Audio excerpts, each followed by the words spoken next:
Welcome to the Condor DM show. I like to start a bit early just to give people time to roll in before I hit the main topic. But tonight on the Condor DM show, we're covering, and this is the main show, but we're in casual time. I won't be doing this once we start, but say we're gonna cover Star Frontiers. Yeah, Star Frontiers, a TSR product made, the same guys that made Dungeons and Dragons made a sci-fi game called Star Frontiers, right? And it was a major release. They had a lot of goals with Star Frontiers. It never worked out, but we're going to go over everything. It has a following still to this day. It's still very popular in many ways. So I want to let people that don't know about Star Frontiers know about it. And if you got some nostalgia, or hey, you just want to maybe know some details that you might not have known about Star Frontiers, well, I'm going to cover everything. Now, here I don't sit there and teach you the game rules. This is not a these are not streams where you're coming here to learn how to make a character in that way or play the game exactly in detail. It's covering the history, what the designers had to say, what the market had to say, what their intentions were. So, as I say, this is casual time. It's given time for people to roll in before I start on the official stream tonight, which is Star Frontiers. But let's do some casual talk up front. I hear a lot of criticism out there about Wizards of the Coast, WotC. And a lot of WotC players and game masters, they push it aside like petty complaining. I get that. I understand that to a degree. But if there is one, and I really thought about this for a long time, if there is one credible criticism I say is worth putting out there and putting heat on Wizards of the Coast is this. I come from the old school. And there was a great thing about gaming back in the day. It broke barriers. It broke walls. It brought people together that normally wouldn't game together. I don't know how many different types of people with different beliefs and whatnot came together to role play. So it was about this. But you want to know what I found, especially with the 4th and 5th edition of Wizards of the Coast D&D? It does this. Like it forms tribes. Like we're already nerds and we're already going to be a little tribal anyway. We already have enough conflicts. But regardless of some minor conflicts, you'd still have communities and you'd still see people coming together that normally wouldn't come together. You wouldn't find these people under any other banner together. But gaming language, gaming experience, well, that's a different story, right? It almost doesn't matter anymore what the person believes when you sit down to game because it's all talk about the game. It's all doing the game. And when someone does these games in a way that you enjoy, does it really matter what they believe outside of that?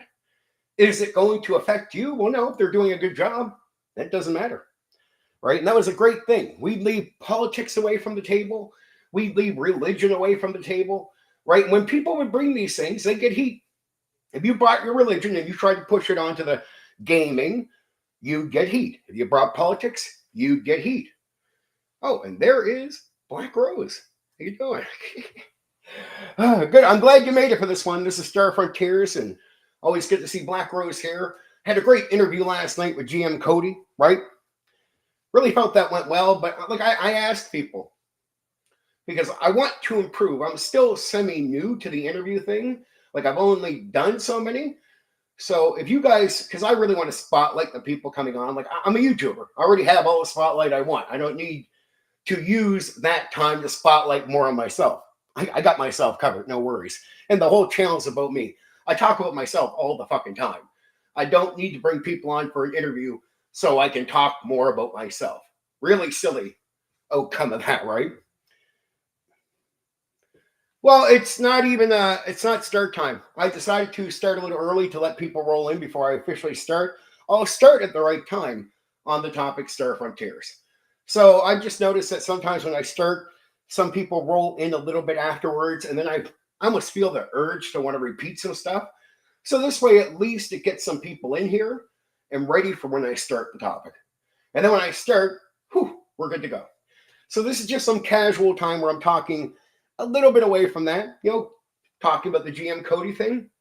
So what I'm saying here is, if you guys notice that I'm cutting somebody off too often, like you feel like they're not able to talk a good bit and make points, right?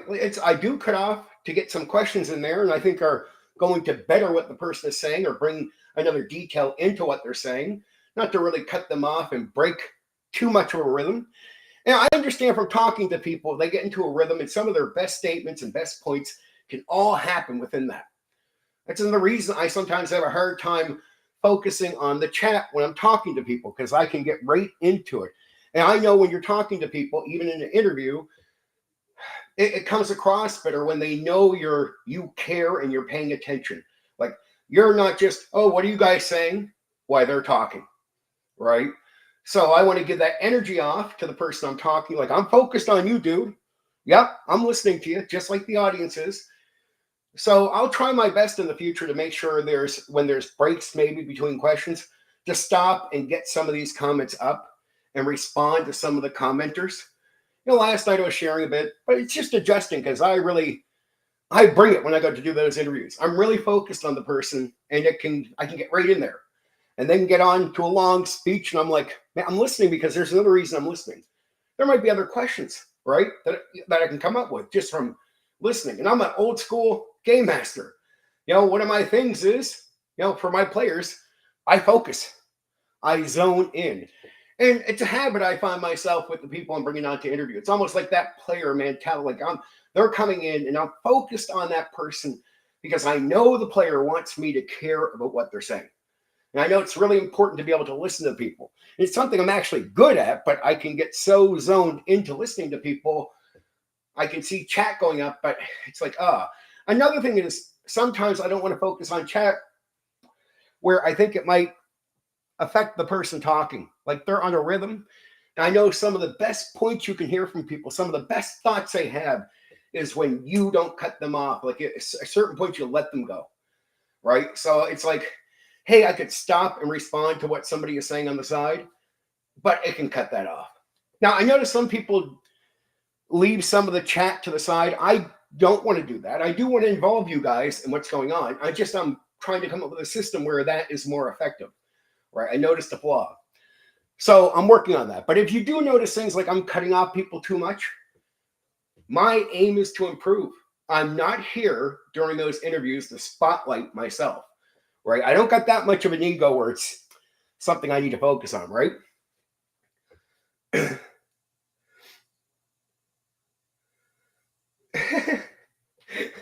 I hear you, Black Rose. It's the 8 p.m. start, so here we are, right? It's just it's earlier time, and I can finally do that. It took me a bit to adjust my schedule, and then some things changed for me, so it's like, okay, I can do that. Sometimes I like to start a little later. Like, I used to like to start a little later because it avoids some possible background noise. It's not like I'm in a studio with perfect sound, so I like to start usually at a time when there's less noise, like in life. But I decided to take the chance. So, it's a morning. I'm not in a professional studio, so there is a chance some weird noise can happen that will be like, that sucks. But yeah, as I started off, that's the one criticism I have of WotC, right? I don't know how many people I sat at the table with that completely different thoughts than I do. And it was never a reason that we didn't sit at the same table and game.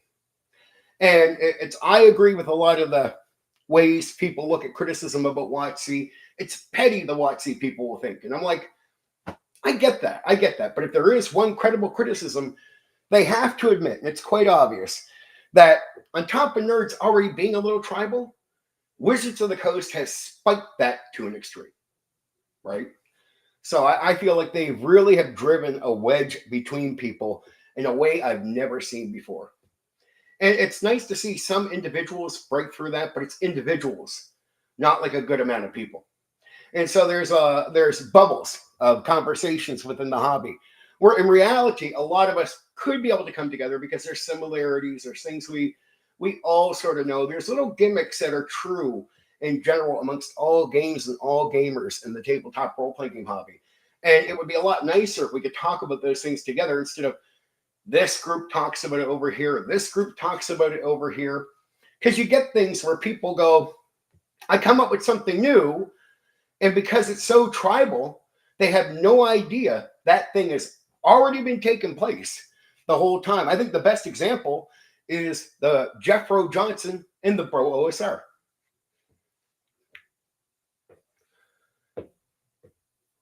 Oh, that's cool, Black Rose. I'm happy that's more beneficial for you.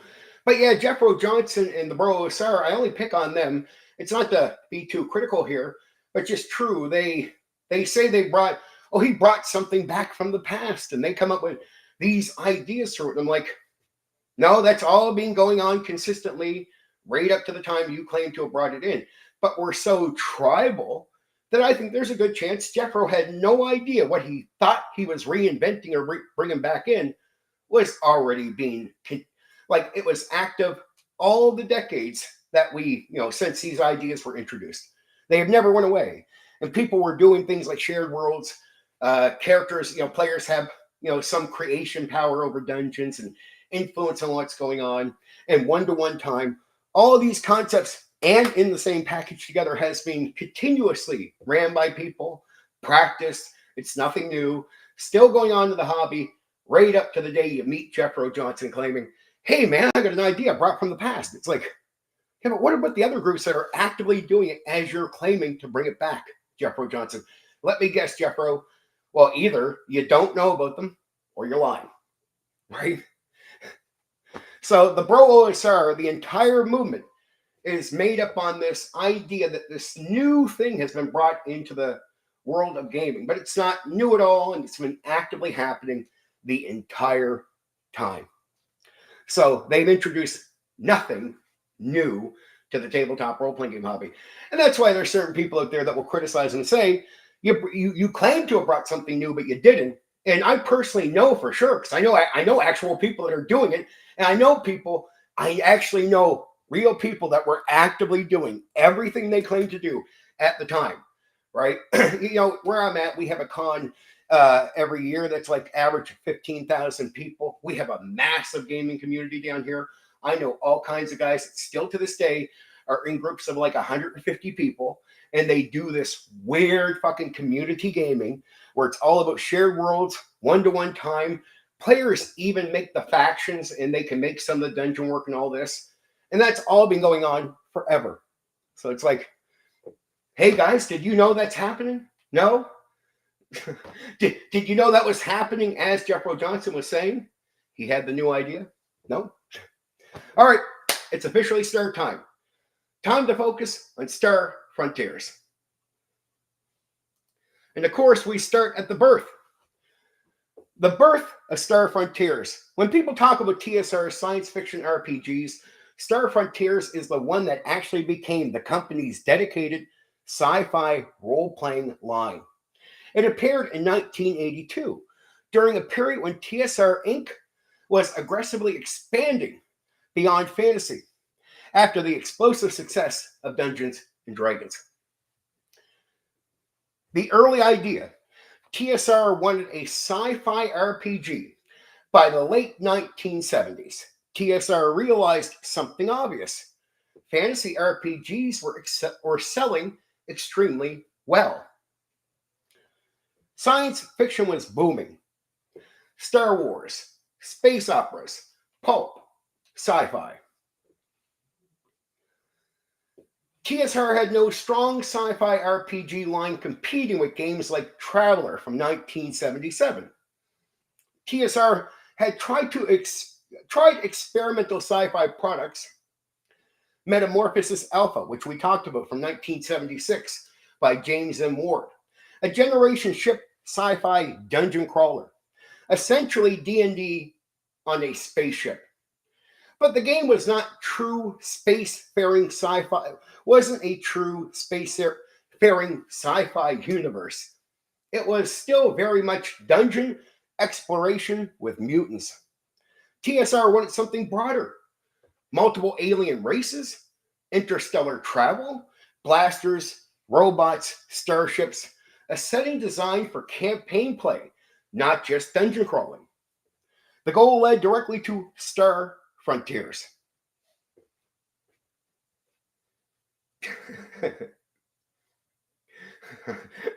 Well, that's good, Black Rose. I'm teaching you about sci-fi from TSR and them competing with Traveller at the time. And this is This is a big deal.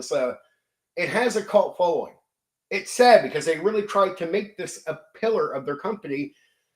Okay, I don't want to say too, because I'm going to say all this in this. I don't want to say too much and just freelance here. So next, the designers behind Star Frontiers, the primary creative figures were David Cook, Lawrence Schick, Zeb Cook, Bill Logan. David Cook is particularly important here. Before this, he worked on Advanced Dungeons and Dragons modules, Expert Set D&D with Tom Mulvey. Cook was good at clean mechanical systems, which helped shape Star Frontiers. Design goal: simpler than Traveler. One major objective was make a sci-fi RPG that was easier than Traveler. Traveler had complex starship rules, economic simulation, detailed character generations, sometimes dying during creation.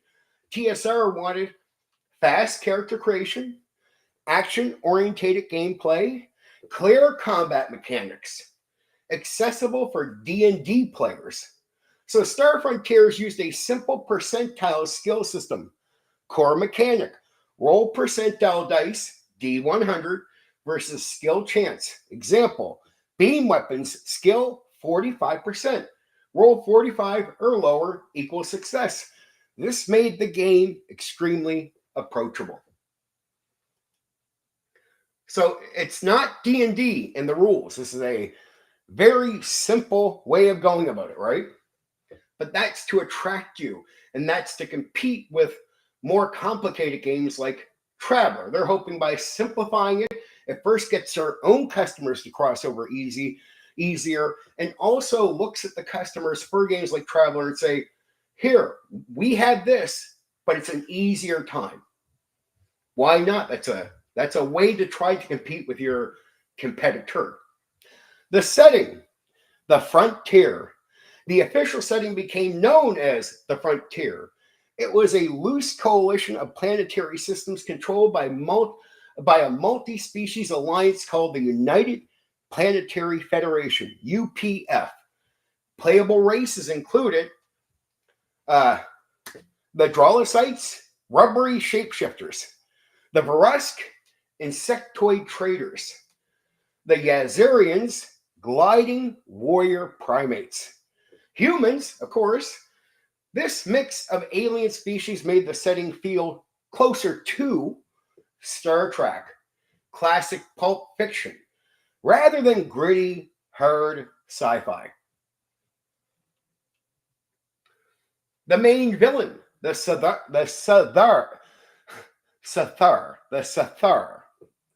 The central enemy faction was Sathar. They were parasitic worm-like aliens, masters of infiltration, known for mind control. The Sathar, function as the setting's equivalent of D&D demons. Cold War infiltrators, hidden puppet masters. They drove the main campaign conflicts. The boxed set, 1982. The original release was a boxed set, classic TSR style. It included Alpha Dawn rulebook, basic rules, expanded rules, dice, player handouts. Later expansions added Nighthawks in 1983, which was starship combat, campaign rules for fleets and space battles. This completed the game by adding full space combat. So if you get Star Frontiers, you're going to want to get the Nighthawks from 1983 if you want full-on space combat for the Star Frontier game. That's not just a module, that's an expansion of the core. So if you heard this and you wanted to go try Star Frontiers, you really want to look for, it's called Nighthawks. It was made in 1983, a year later. You want to get that expanded rule set, lets you fight in space. Oh, hey, Gary D20, howdy, my friend. I'm just at the birth of Star Frontiers, and so there's a lot more to say that you haven't missed. Don't worry, my friend. we're just sort of getting into it, some of the basic stuff, going over who made it, David Cook and some other people, and some of the details behind that. That's what we're focused on. But one of the main things I'm telling people right now, if they like Star Frontiers or heard this and said, I want to try that old game, they want to get Nighthawks. I won't drill it too many times because I'm going to go over Nighthawks, a little later in this stream. But Nighthawks is an expansion for Starship Combat, full-on combat, which is what they wanted for the game to begin with. So if you only had that game, you don't have this part. You want to get that part. So again, this completed the game by adding full space combat. Why TSR made Star Frontiers? Three big strategic reasons. One, compete with Traveller. Traveller dominated sci-fi RPGs. TSR wanted its own line. Two, expand the TSR brand. TSR in the early 80s was trying to become more than just D&D. They were publishing Gangbusters, Boot Hill, Top Secret, and of course, Star Frontiers. Number three, the third reason, bring D&D players into sci-fi, right? Basically compete with others by saying we already have a pretty large customer base that we can bring to this game too, and maybe compete our competitors in this way. So that means the design intentionally made transition easy, right? That's why they want this easy rule set. It's not just to compete with Traveller, it is to attract more people through that, meaning D&D player equals Star Frontiers player. Why it became a cult classic. Star Frontiers never outsold D&D, but it gained a loyal fan base. Why? Easy mechanics, distinct alien races, clear adventure design, strong TSR module support. Classic adventures include Volturnus, Planet of Mystery, Star Spawn of Volturnus, Sundown on Star Mist. The Volturnus in particular is considered one of TSR's best sci-fi adventure arcs, Volturnus. So they had some really good modules. Like they really were investing in this game for real. Like they really put a lot behind this, thinking this is going to be something, or at least if it has a chance of being something, we have to, as a company, be serious about this game. It can't just be a side product we're bringing out. We got to go at this like we did D&D, put some real time to this, unlike some other projects they did later. The big picture, Star Frontiers represents something important to TSR's history. It shows TSR trying to build a science fiction pillar next to D&D. It was not just fantasy and space, not hard sci-fi simulation like Traveller, but a fast cinematic sci-fi RPG. In many ways, it's halfway between Traveller, simulationist, and Star Wars style space adventures, right? So it's something between Star Wars and Traveller. That's the idea. Again, leaning, towards Star Trek, stuff like that. TSR wanted a sci-fi RPG to compete with Traveller. David Cook and others designed Star Frontiers in 1982. The goal was simple percentile mechanics and fast play. The setting, the Frontier, featured multiple alien races, as I already said, the UPF Alliance, the military. The Cathar served as the secret alien enemy driving the storyline. Nighthawks later added, as I said already, Starship Combat. The game became TSR's main science fiction RPG line of the early 1980s. So it was a lean in, right? So that's the birth. That is the birth, the seed, the how it came to be, right? So we start there. Now we're on to the main setting, the Frontier. The Frontier. Politics, corporations, and alien powers of Star Frontiers. The main setting of Star Frontiers is called the Frontier.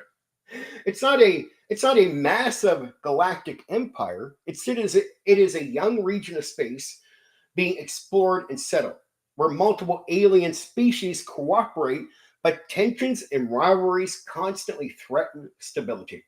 So it is like, it's like, think about like the wild frontier and our real history, and think about taking that to space. And that's sort of what this is, a wild frontier with loose everything, and a little bit of chaos and messiness in the process. This setting gave TSR a way to combine exploration, corporate power struggles, alien diplomacy, hidden wars. It was essentially a frontier civilization in space, much like the American frontier during the 1800s. That is a big inspiration for the mindset behind designing this, right? The United Planetary Federation, the UPF, the central political body of the frontier, is the United Planetary Federation. The UPF is a multi-species alliance formed to maintain stability and cooperation amongst the major intelligent races. So it's to create cooperation instead of war, right? It's to manage instead of create conflict. Member species include humans, Dracolytes, the Varusk, and the Yazarians. The UPF handles diplomacy between systems, military defense, regulation of interstellar travel, trade standards. However, the UPF is not a strong centralized government. It operates more like a political alliance, a treaty organization, a peacekeeping structure. Individual planets still control most of their own affairs. So on the planet, their rules are their rules. But think of UPF as a guidance in the space factor to prevent bad things from happening, right? It's like, how do we make sure in the midst of our fucking around here, we don't blow everything up for everyone, right? So there's a justified reason to say what could hurt you could hurt us all. Why don't we work together? That's sort of where the UPF comes from. Very convincing argument in the wilds of space. So you could see why these groups might actually form something like the UPF. The UPF military, the military arm of the Federation, is called Space Fleet. Space Fleet exists to defend the frontier from external threats. That means other groups outside of them, of course. Patrol trade routes, combat piracy, respond to alien invasions. One of the major threats Space Fleet prepares for is the worm-like alien race known as the Cathar, right? The Cathar operate from outside the frontier and repeatedly attempt infiltration and invasion. This gives the setting a constant Cold War style tension. That's really important, and it puts everyone on edge, but in a good way, because that's going to create some of the drama that you want. And fair, push, tension, threat, old D&D mindset for that drama creates the tension, which the tension itself keeps you focused and into the game and having a good time. So you see the D&D principle being applied here. The role of corporations. One of the most interesting parts of the setting is the massive power of mega corporations. Unlike D&D worlds where kings and nobles dominate, Star Frontiers often revolves around corporate influence. Major corporations include Streel Corporation, a powerful industrial corporation focused on heavy manufacturing, weapons, robotics, exploration ventures. Many adventures began with Streel funding missions into unexplored systems. So a lot of times, like, you go starting where you're working for these guys, they're going to fund something you're doing. You go find this. That's pretty much what it's information gathering through certain people.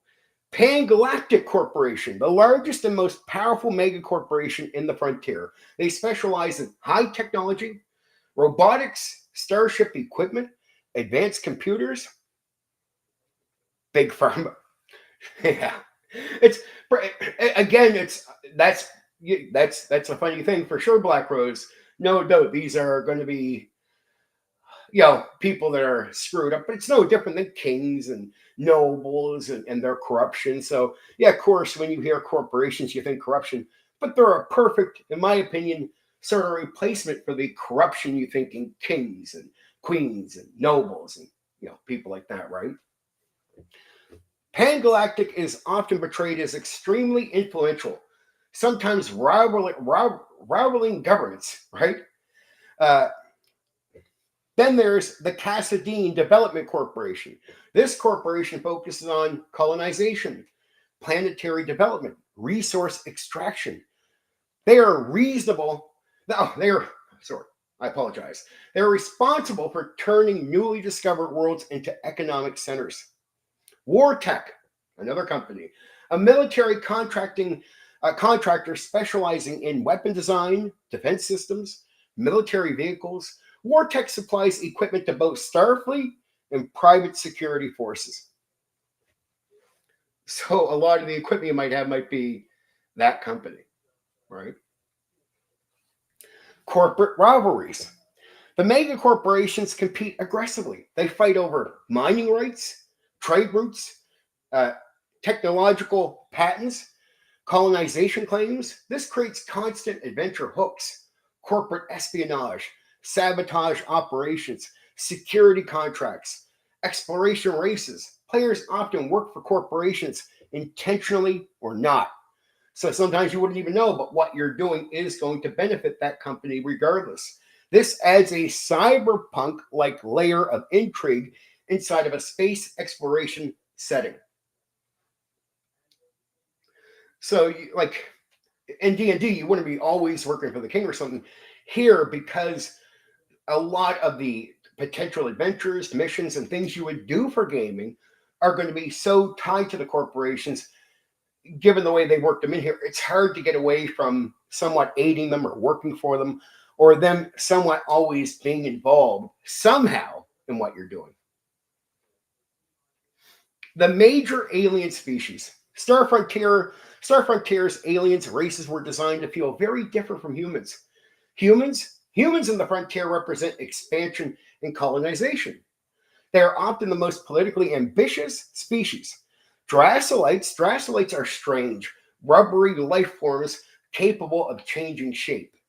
Traits, well, they they are extreme thinkers, curious about alien cultures, fascinated with humor. Yeah, they like to be funny. They often become scientists, scholars, and explorers. Verusk are insect-like beings. Traits, brilliant traders, master of economics, strong organizational thinkers. Verusk culture revolves around commerce and corporate structure. They help shape the frontier's economic system. The Yazarians are gliding primate-like aliens. Traits, warrior traditions, strong honor culture, highly disciplined societies. The Yazarians often serve in military roles or security force or within the security forces. So either straight in the military or they're going to be working for some security group, which performs in the vein of military like training. The Cathar threat. The greatest enemy of the frontier is mysterious alien species known as the Cathar. The Cathar operate outside of the known systems. They conduct infiltration operations, biological experiments, covert invasions. Unlike the UPF species, the Cathar do not cooperate. Their goal appears to be control and domination. This makes them the central long-term antagonist of the setting. Why the frontier setting worked. TSR designed the frontier to support multiple types of campaigns. Players could run exploration campaigns, corporate espionage missions, alien diplomacy adventures, space fleet military campaigns, smuggling and piracy stories. Because the setting was relatively open, not overly detailed. Referees could easily expand it, and we know this. It means not everything is laid out for you. This design philosophy fits perfectly with old school RPG play, where it's not everything is written out for you or set out to you. The referee, the game master, has a lot of freedom to add things, adjust things, and make things work in certain ways. So again, there's what they give you to work with, and then what you could bring to the table, as they would say, right? The frontier is the main setting of Star Frontiers and represents a young region of explored space where multiple alien civilizations cooperate through the United Planetary Federation. The UPF acts as a loose alliance rather than a strong government, while powerful megacorporations compete for resources, technology, and colonization rights.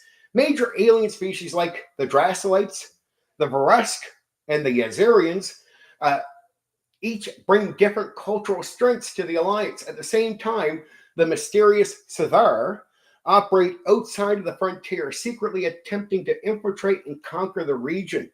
This combination of politics, corporations, alien diplomacy, and hidden enemies created a flexible sci-fi setting designed for exploration and adventure. So they want this is not just you do a little bit. They're trying to make a game that's first-based like D&D in the way of it covers all the adventuring and ways that they can extend it through modules and ideas, and then giving you a lot of space where you can bring stuff in, just like D&D. 30% is really the game, and here's a lot of room for you to create things and bring things in. Just that old mentality applied here to Star Frontiers.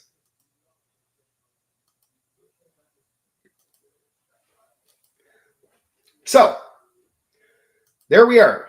Opening birth. Dave Cook and his team made a great game. The Frontier it's in the vein of Star Trek. There is a Star Trek gimmick. There's a bunch of mix. So it's taking popular ideas, a bit of cyberpunk, a bit of this, a bit of that, and applying it to everything. And then just going, okay, we like these ideas, but let's put the names on our own guys. It's almost like taking the popular and replacing it with something of their own. But at the end of the day, you're sort of looking at a mix, right? Just a mix of popular ideas. Not bad. I like it. Technology in Star Frontiers. Weapons, robots, and cybernetics. Technology in Star Frontiers was designed to support fast-moving sci-fi adventures, not hard science simulation. TSR wanted players coming from Dungeons and Dragons to immediately understand how equipment worked.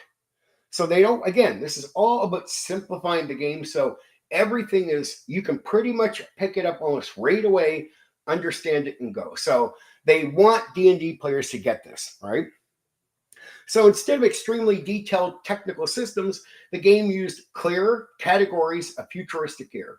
3 major areas of technology in the setting are personal weapons, robots and computers, cybernetics, and medical technology. Together, they define how characters survive and operate in the frontier. Personal weapons. Weapons in Star Frontiers, the weapons in Star Frontiers fall into 3 main technological groups. Projectile weapons. These are essentially advanced firearms. Examples include auto pistol, rifles, machine guns. They use traditional ammunition but benefit from improved materials in engineering. These weapons are common because they are reliable, relatively cheap, widely available on the Frontier's world. Beam weapons. Beam weapons are the classic sci-fi gear of the setting. So if you see like a futuristic where they're like, you doing the laser beam thing, yeah, there's a lot of those, but there is also guns, right? And they function with ammunition like they would today in some cases. But again, they're still advanced in their technology sort of overall, but they had that boom. But still, beam weapons, as far as shooting weapons, are the main. Examples include laser pistols, laser rifles, heavy lasers. Lasers use energy cells instead of ammunition. Advantages: extremely accurate, long range, minimal recoil. Because of these benefits, lasers are common among military forces, corporate security teams, professional adventurers, you. Then there is this thing called gyrojet weapons. These weapons fire miniature rocket projectiles. They are some of the most powerful personal weapons in the game. Advantages: explosive impact. So it's a grenade launcher. That's sort of what we're getting at here, right? Explosive impact, extremely high damage. Disadvantages: expensive, heavier equipment, slower firing, because it is what it is. They are often used by the military or heavy combat specialists. These are usually not the weapons you usually find professional adventurers just, rolling around with, like, these big grenade type launcher things, right? They are what you expect them to be. Okay, defense technology. Combat gear in Star Frontiers includes advanced protective suits. These serve as both armor and survival equipment. Common suits. The skiing suit, a flexible bodysuit worn under clothing. Benefits: lightweight protection, environmental resistance, mobility. The albedo suit. This suit reflects laser energy. So it's a suit that's gonna, it's like having the bulletproof vest, but you have a laser proof vest. Get it? This suit reflects laser energy. It's specifically designed to counter beam weapons. Yeah. This introduces an interesting tactical dynamic. Laser weapons are powerful, but certain armor can negate them. So unlike, it's one thing to have a bulletproof vest. You can still take bruising and damage from getting hit, but it might not go in. This thing is reflect. So suddenly the great powerful laser weapon gone. It's not really going to do anything to you. You're not going to get the blast, the pushback. It reflects. So it's just like bing, bing. And that's exactly how it works. Bing, bing. Powered battle armor. Heavy military armor that enhances strength and protection. So this armor improves your combat, right? Now you can do more damage just by wearing a suit of armor. These suits are expensive and usually restricted to Space Fleet troops or elite security forces. That's the heavy one, right? The one that makes you stronger. Robots. Robots are extremely important in the frontier economy. They handle dangerous and repetitive work across the star systems. Robots are controlled by computer brains, programmed with skill packages. Types of robots include service robots, used for bing bing. Is the connection good? Just anybody tell me if there's any connection issues. Hey, Stephen Kennedy, welcome to the stream, dude. Glad you made it. We're on to the weapon. We're on to the robots. I just did some cycling over the laser weapons and whatnot. And I love that the weapons in Star Frontiers, right? But I love the suits too, the armor suits, because they really do bring a counter. There's a back and forth. That's cool, Black Rose. I'm happy to hear that we're good. And of course, I check everything like I do every other night, but restream. I just hope this keeps being consistent going forward. But yeah, covering the guns and that, it's a weird thing. But I like how there's this sort of like the suits get better and the weapons are competing like this, right? And I like that. I like that the armor actually works, right, compared to the weapons. And laser weapons are, I don't know, you'd expect them in a setting like this, especially if you're leaning into the Star Trek ship. But I do like the fact that you still get normal ammunition. You can still get bullets and machine guns. That's pretty cool. So again, robots are extremely important to the frontier economy. They handle dangerous and repetitive work across the star systems. Robots are controlled by computer brains and programmed with skill packages. So they're AI. So the concept of AI start as far as just common talk of it that I know of before we get to the point of even these games is in the 60s. When I researched a bit about AI, comparing the game stuff, the earliest talk about it that I could find that was really credible public, like there's talk and there's vague talk, is the CIA and AI from the 1960s, well, late 50s into the 60s, right? So it was a topic already. People were already thinking AI. So even though we hear a lot about AI today, you should not be surprised if I talk about old things and you hear like, man, that's them like doing AI. Like, yeah, it's AI is like a thing that's been here, and here, right? So At times, you don't hear much about it. At other times, they make movies about it, like in the 90s, about AI and artificial intelligence. So these concepts have been with us forever. Well, not forever, but forever in my lifetime anyway, which means a long time. So they are programmed with skill packages. Types of robots include service robots used for cleaning, cooking, and maintenance. These are the most common robots civilians encounter. Security robots designed for combat and defense. They are used by corporations, starports, military facilities. Security robots can patrol installations and respond to threats automatically. Exploration robots. These robots are used in planetary surveys, hazardous environments, scientific missions. They often accompany exploration teams to gather data and analyze alien ecosystems.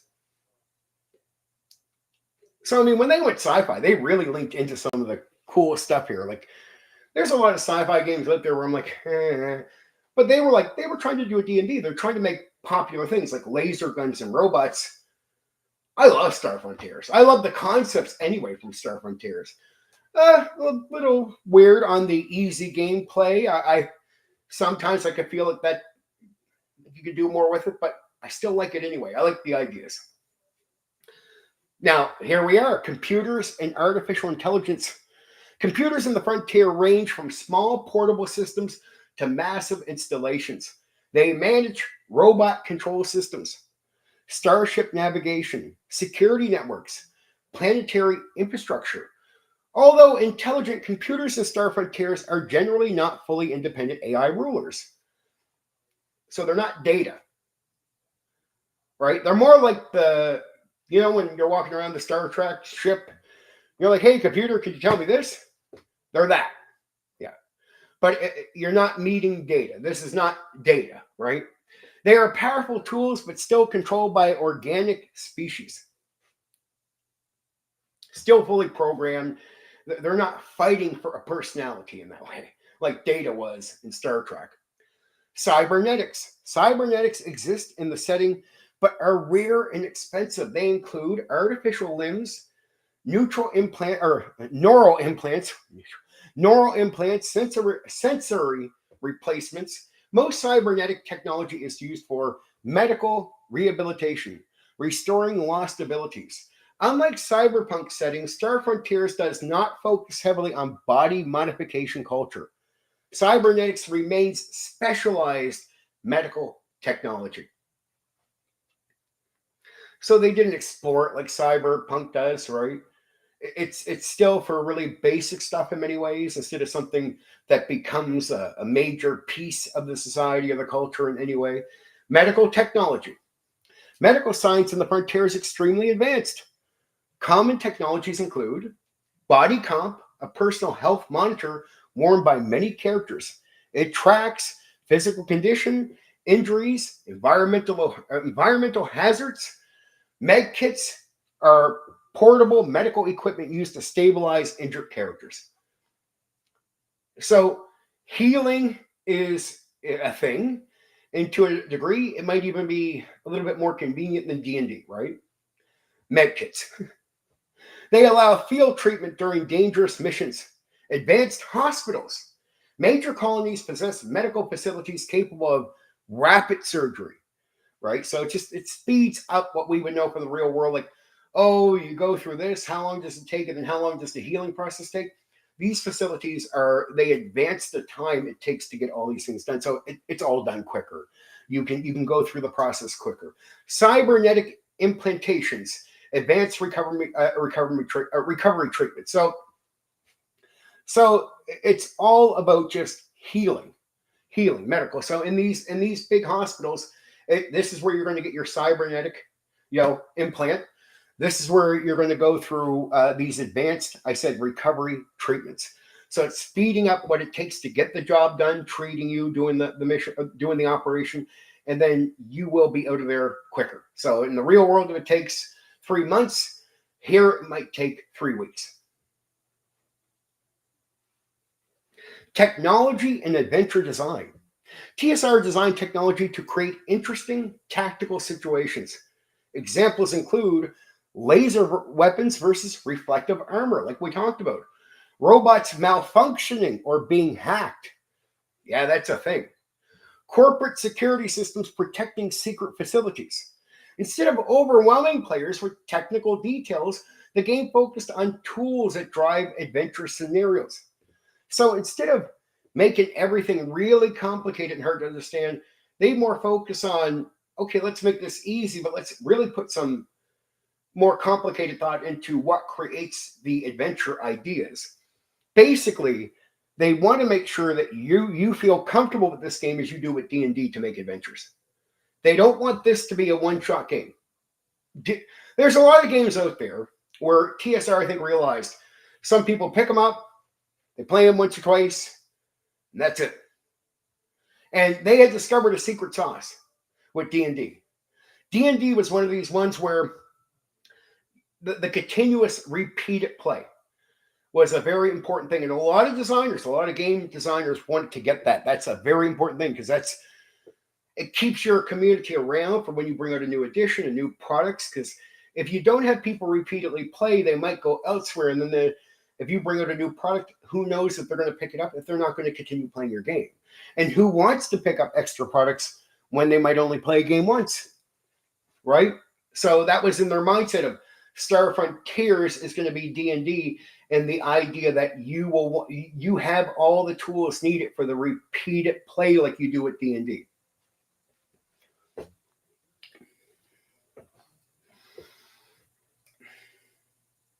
Okay.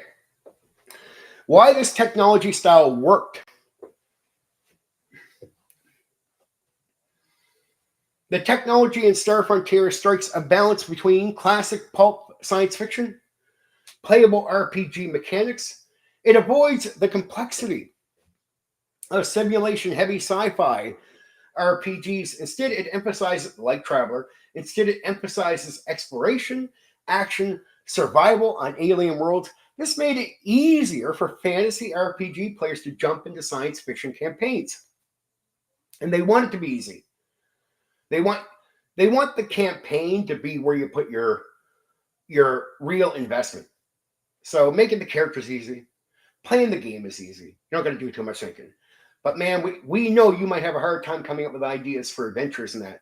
Well, no, with this game, normally that might be the case, but with this game, we're going to give you all the tools that make where you can come up with 1,000,000 adventures in your mind, no problem, easy as pie. And you have no pressure to focus on this other stuff over here because it's so easy, right? It's so easy, it takes no real focus. And they understood that D&D, one of the replayable things about D&D is this. It's easy to make up the campaigns and the adventures. And to make them with unique things where you might pick up a game and you go, well, I did that thing with it, but what else will we do with it? Oh, who knows? Let's go play D&D. Because you can just go to D&D and make up, we could do 10 of these different ones, right? So it's, a lot of games had that too, where somebody would play them and go, man, I'm having a hard time coming up with another idea after this. Or some people even got games where they were like, they would come to me and go, I bought the book, Steve. And I'm like, yeah, but I really don't know how to, I don't know what to do for a full campaign here. I'm like, geez, you never thought ahead, did you? And I sort of understood it. A lot of games felt like that. They wanted this to not feel like that. And that was a bit of a worry because even though Traveller sold well, I still think Traveller had a curse of you play it a bit, you walk away. It's like, what else are you going to do with it? I did 2 or 3 things. I'm good. See, it's a secret sauce with D&D. Again, they want to put the secret sauce here.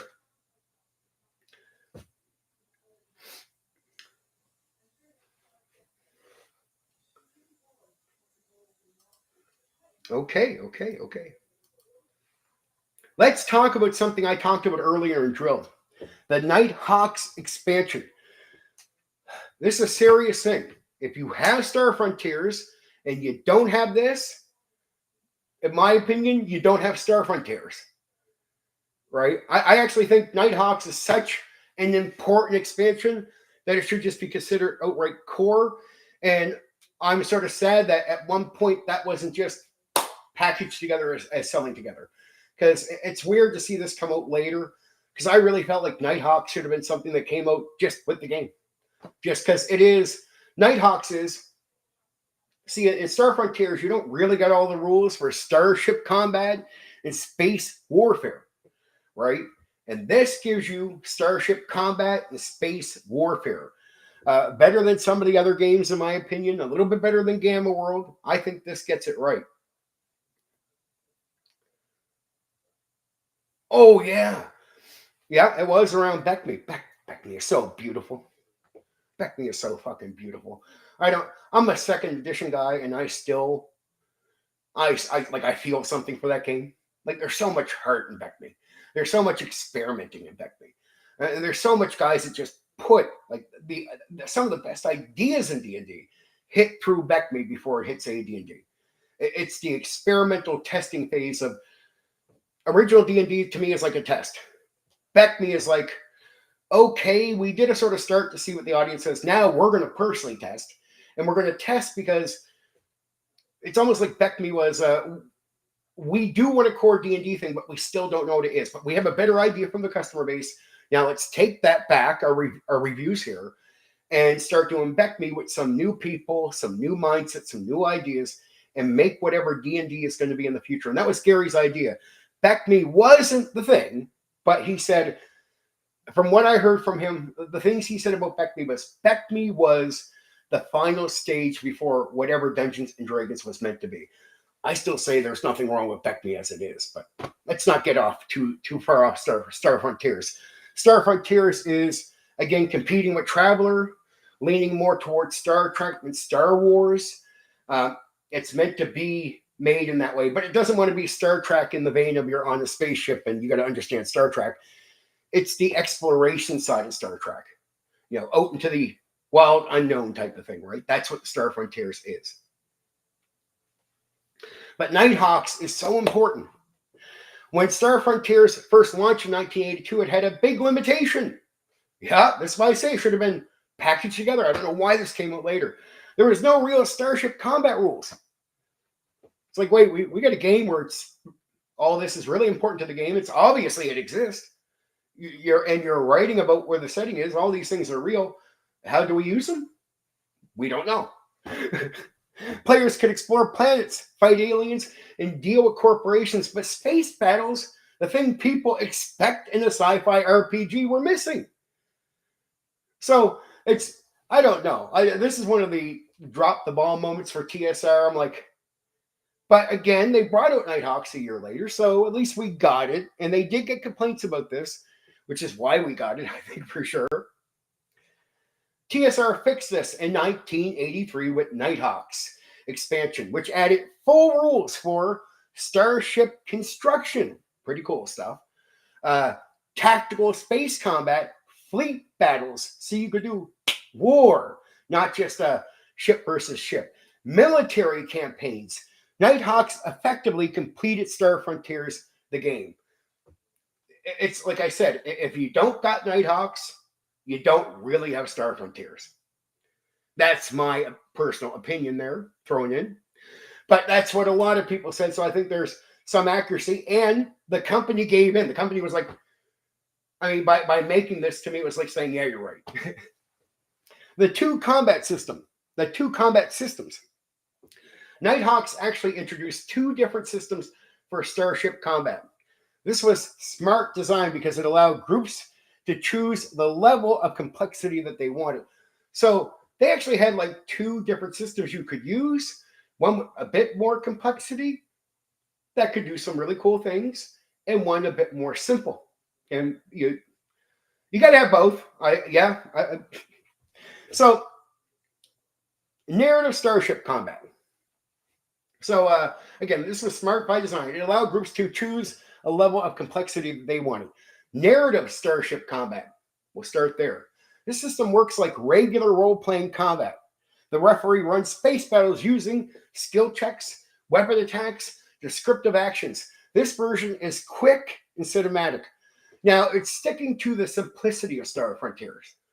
So I think this is more to say we have a principle to be simple with Star Frontiers, and even though we want to bring some complexity in, we still want to lean in and say we still support the principle of ease of play, right?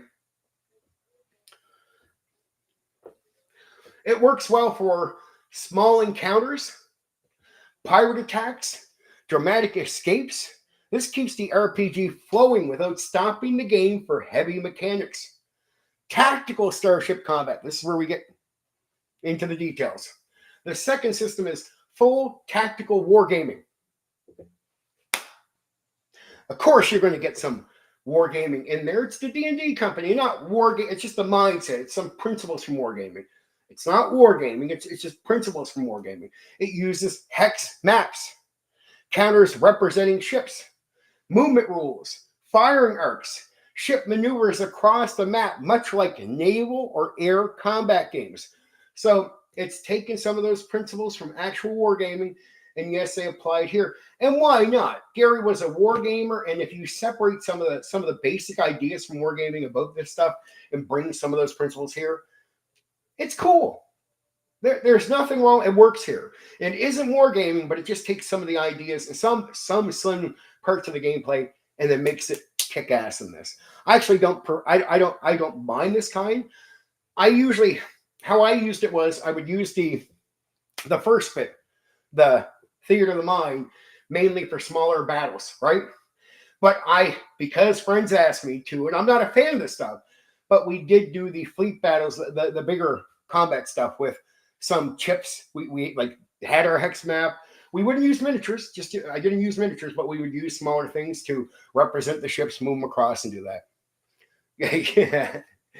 Hex maps, baby. Every old school is still in love with these things, and why not? They are effectively good for a lot of things.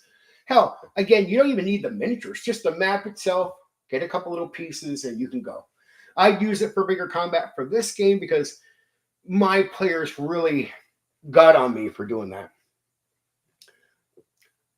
It turned space combat into a mini strategy game. Types of starships. Nighthawks introduced several classes of ships. Fighters, small single pilot ships, roles, and interceptions. So the roles are, it does this: interceptions, patrol, escort. They are fast but fragile. Yep. They can be assault scouts, small multi-crew. Sorry. Then there's assault scouts. These are small multi-crew vessels used by explorers and military forces. These ships are common for player characters. So the fighters are not so common, but these little smaller assault scout ships, these would be small crews, again, for the adventuring party. This is why it's common to use this amongst adventuring parties. And these were, they could be used for like military forces. These ships are common for players. They balance speed, firepower, survivability. Then there's frigates, medium warships. Again, they're treating space like ships at sea, which makes sense because a lot of people do that. Star Trek is very popular for sort of having, especially if you go back to the Next Generation with Jean-Luc Picard, you would notice there was a lot of this language comparing what it was to be a captain of a Navy ship to the captain of a starship, right? So they treat these things sort of similar. You're basically at sea in space, or you're at sea on the planet, right? So they balance speed, firepower, survivability. That's for the other one, sorry. But the frigates, the medium warships, these are the ones I'm talking about, they carry heavier weapons and multiple crews. Frigates are often used by the UPF Starfleet to patrol frontiers. And when I say multiple crews, it means they might have it's like, that ship has their ship crew, but then they have some Navy SEALs and they have some other specialists. This is what they bring in multiple groups, maybe explorers with them, but then there's the crew, like that's actually going to handle the ship. They patrol the frontiers. Destroyers, these are a different type of ship. Large military vessels designed for combat operations. They carry heavy weapons, multiple fighters, strong defenses. Destroyers appear in large battles between fleets. So usually you don't encounter one of these ships during like smaller combat battles, but if you go into one of these bigger fleet battles, there's a good chance a destroyer will show up. So again, let me go over the different ships. There's the fighters. Then there's the assault scouts, common for player characters. Then there's the frigates, which are slightly larger. They're better at combat overall, but they're still made in a way of not exactly for combat, right? It's for a variety of other things, right? So the first one is for a smaller group like characters. This one is just for exploration, for working for the mega corporations and whatnot. And then you get down to your actual military destroyers. These are the big fucking ships that come in and go kaboom. And they're only made for combat. They're not made for exploration. They're not used for it. They are used for war. They are used for combat. Starship weapons. Nighthawks introduced several types of ship weapons. Laser batteries, the most common energy weapon. Advantages: reliable, long-range, accurate. They serve as the standard armament for many ships. Rocket batteries. These launch guided missiles. Advantages: high damage, long range. They are effective against large ships like destroyers. Right? Torpedoes. Heavy ship killing weapons. Torpedoes are slower but extremely destructive. They are used in major fleet engagements. So like torpedo, like you're at sea. But torpedoes are probably the most damaging of these attacks, even though they're slow, man, and they could be countered really easily. It's if you could slide one in and hit, the battle could be over right there. Whatever ship you're hitting, even another destroyer, could be taken down by one of these things almost if you hit in the right place. And they had details like that, so that was good.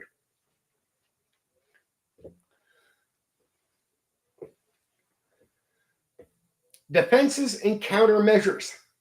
Ships also have defense technology, reflective hulls. These reduce the effectiveness of energy weapons. Masking screens. These systems interfere with enemy targeting sensors. Ships use masking screens as harder to hit. Basically, it's like that torpedo coming at you, right? They're using an auto hit thing, and those can be very dangerous. So one of the ways you can make sure you're avoiding is it's confusing radar. So those things won't hit you. Electronic countermeasures. Advanced ships can disrupt enemy guidance systems. This adds another layer of strategy to fleet combat. So what I'm talking about here is not just first it masks where it's at, so it's harder to find where it is, but then it just outright disrupts guidance. So if you can see where it is, it can still fuck with the system. So when you send it out, even though you go to send it out this way, it counters, and then suddenly your missile is going in a different direction. The role of Starfleet, or what am I saying? Starfleet, Space Fleet. I'm thinking Star Trek here. The United Planetary Federation military uses Nighthawk's rules to represent its navy. Space Fleet's job is to defend trade routes, patrol the frontier, stop pirate activity, resist invasions by the Cathar. Large campaigns often revolve around fleet conflicts between Space Fleet and Cathar forces. So when I say fleet conflicts, this is what they're calling major battle, major war, fleet, right? So fleet conflicts between Space Fleet and Cathar forces. So most of the time when you're seeing war in this game, it's always going to be war with these, the Cathar. Always going to be them. Why Nighthawk matters? Well, of course it matters. I wrote that thinking to myself, I'm going to say that on the stream, but I'm going to sort of laugh at myself when I say it. Why Nighthawk matters. It's a core part of the game. Of course it matters. You can't really get around it. Nighthawks changed Star Frontiers in important ways. Before the expansion, the game focused mostly on planetary venture. So before the ship thing, before ship combat, they still wanted it to be D&D with player characters really focused on going out and exploring and here, let the company ship take you over there. We don't need to know all these rules. We're not going to do space war like this. This was a bit of the mindset. You wonder why it wasn't there. This is sort of why it wasn't there. It was, hey, it's more about the characters and them going out to do stuff. It's like in D&D, if you need to take a ship to another place, it's not a lot of focus on the ship, right? It's just get your characters to the other place. It's all about what they're going to do. And that was sort of the focus characters. This just, TSR realized that no, if you're going to give out this game, there's an expectation. And if you don't meet it, you might lose a lot in the process. And to me, it was a major mistake coming out without this.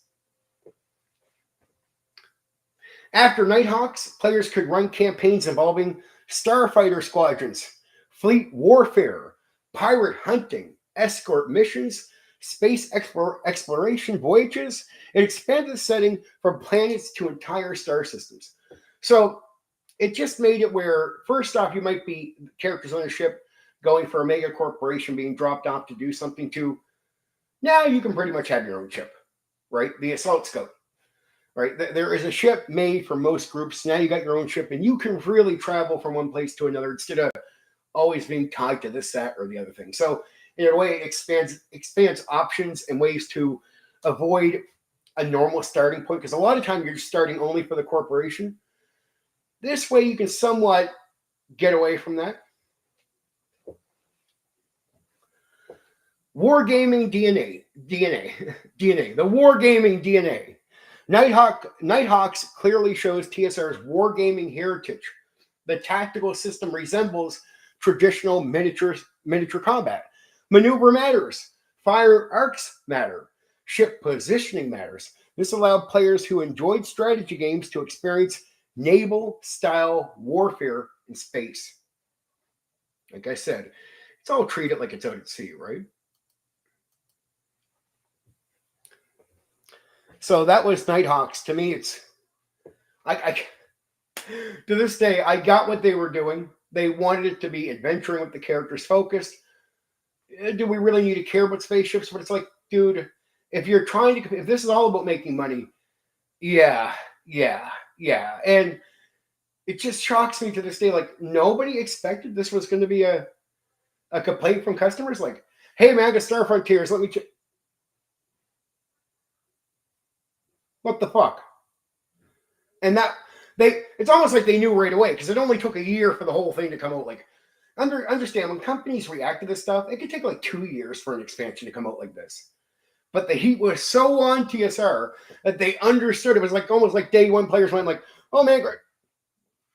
What the fuck?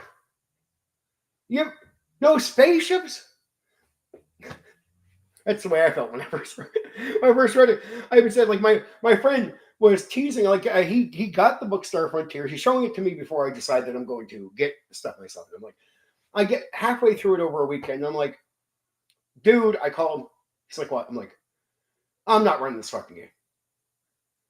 He's like, why? He's like, I don't see the spaceships. He's like, all right, don't worry, because I never really got into it until around 1984. So he said, look, he wasn't trolling me. He's like, I just couldn't find the other book, so I brought that book over right away without telling you. I figured I'd get you to read it. And he knew if he told me there was something missing or missing book, I would have said, oh, I'll wait to read it. He's like, no, I want you to read this right now. I got halfway through and I was just like, why are there no spaceships in this book?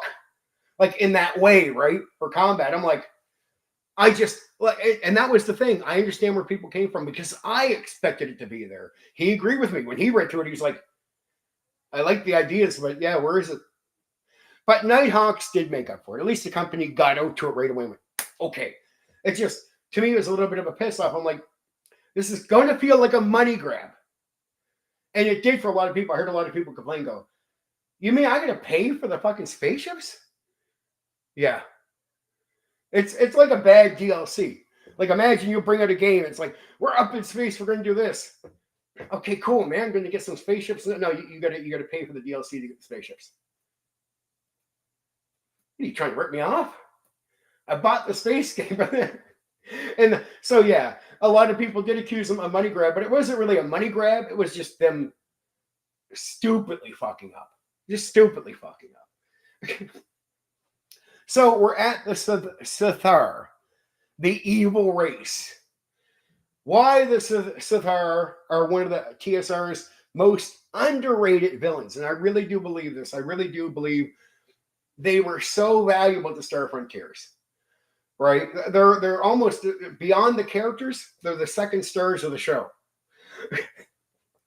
In the science fiction RPG Star Frontiers, the Cathar are the primary antagonist race. Yet, compared to TSR's famous enemies like the Drow or Mind Flayer, they rarely get discussed today. It's because, and that's mostly because Star Frontiers never hit. If Star Frontiers hit, we'd all know who the Cathar are because they're actually a great fucking enemy group, right? So when I wrote that they're underrated, I really believe they are because they just don't get the love because the game overall didn't get all the love that it should have got. Okay. And it's unfortunate because the Cathar are actually one of TSR's most interesting villain concepts, especially for an old school sci-fi RPG. They are truly alien. Many RPG aliens are just humans in costumes. Criticism is true. The Cathar are not. They are described as worm-like beings. Pale, segmented bodies, no visible eyes. They have tentacles around the mouth. Sound familiar? Their biology and psychological. So their biology and their mindset are intentionally unsettling and hard to understand. So they are vague. If you try to figure them out, they're meant to not be figured out. And it's almost like the game explains that to you, the referee. Even to a degree, you just do what you're supposed to do with them. It's okay to not, you, the referee, understand why they would do it. You just do it. And that mystery, because it's sort of a thing where you don't have an answer, it stays a mystery, and the mystery is okay. You know, we forget that mystery works sometimes without an answer. Again, I go back to Doctor Who. I think that's one of the famous things about Doctor Who was always the weird thing about Doctor Who was he wasn't exactly a good guy, but you weren't even sure. I love not being sure about Doctor Who. That's why I was really upset when they finally gave the answer to everything. It was like, no, it's a trait. And I think this is for the Cathar, it's the same thing. The mystery in itself is an actual trait. Like it's something that makes them what they are. At least it makes the experience with them what you want it to be. You're not even sure why they're doing something to you. TSR avoided making them relatable. Good. Don't want that, right? They are alien. They shouldn't be relatable to us as people. This is again them trying to make them extremely real aliens, so separate from us that we're like, I can't even imagine what that thing would be thinking. And they are not. They are not honorable warriors. No such thing. They are not misunderstood outsiders. They are not tragic villains. They are cold, manipulative invaders. This makes them feel genuinely alien rather than human with rubber foreheads. Humans with rubber foreheads. Masters of infiltration and mind control. The Cathar's most terrifying ability is mental domination. They can control victims through implanted parasites, manipulate minds, turn captured enemies into agents. This means Cathar campaigns often involve hidden spies, double agents, corrupted allies, meaning it's even if they are not there facing you in a way, you might still be facing them because the person next to you might be controlled by them, right? Hence, corrupted allies. Secret manipulation of governments, right? So it's like, oh, there's that president coming out, but it's like, yeah, puppet. It turns a sci-fi campaign into something closer to Cold War paranoia. You never know who's already being taken over. It reminds me of Star Trek and the Deep Space Nine storyline where they had the changelings. And you never, after that, you don't know who to trust. Who's a changeling, who's not. Blood testing to see if you're one of them or not one of them, right? This is sort of what happens with these guys. They can infiltrate so much that you have no idea who's who. And they can act like as peaceful as you. They're under control, but they can act like that for a long time. And then one day you just like walking around the corner, and you see them doing something wrong. What the fuck are you doing? And then they like scream at you, and you're like, fucking, they're running. This can happen. So you never know who's already been taken over. The Sithar operate from the shadows. Another interesting design choice. TSR rarely shows Sithar directly. Instead, players usually encounter their agents, their experiments, like some mutation, their secret bases, their infiltrated operatives. The enemy stays mysterious and distant. So you could play this game for the first time, and in a way, you're facing them, but you're not seeing them at all. Like you play forever, you're like, what are they? Like when you finally encounter the thing behind the thing, it's a little bit of a Wizard of Oz. Like, hey, you thought it was that guy you were talking to? No, it's just this thing. The fuck? That thing, can it see me? Well, when it's killing you, you'll think it can. So again, the enemy stays mysterious and distant.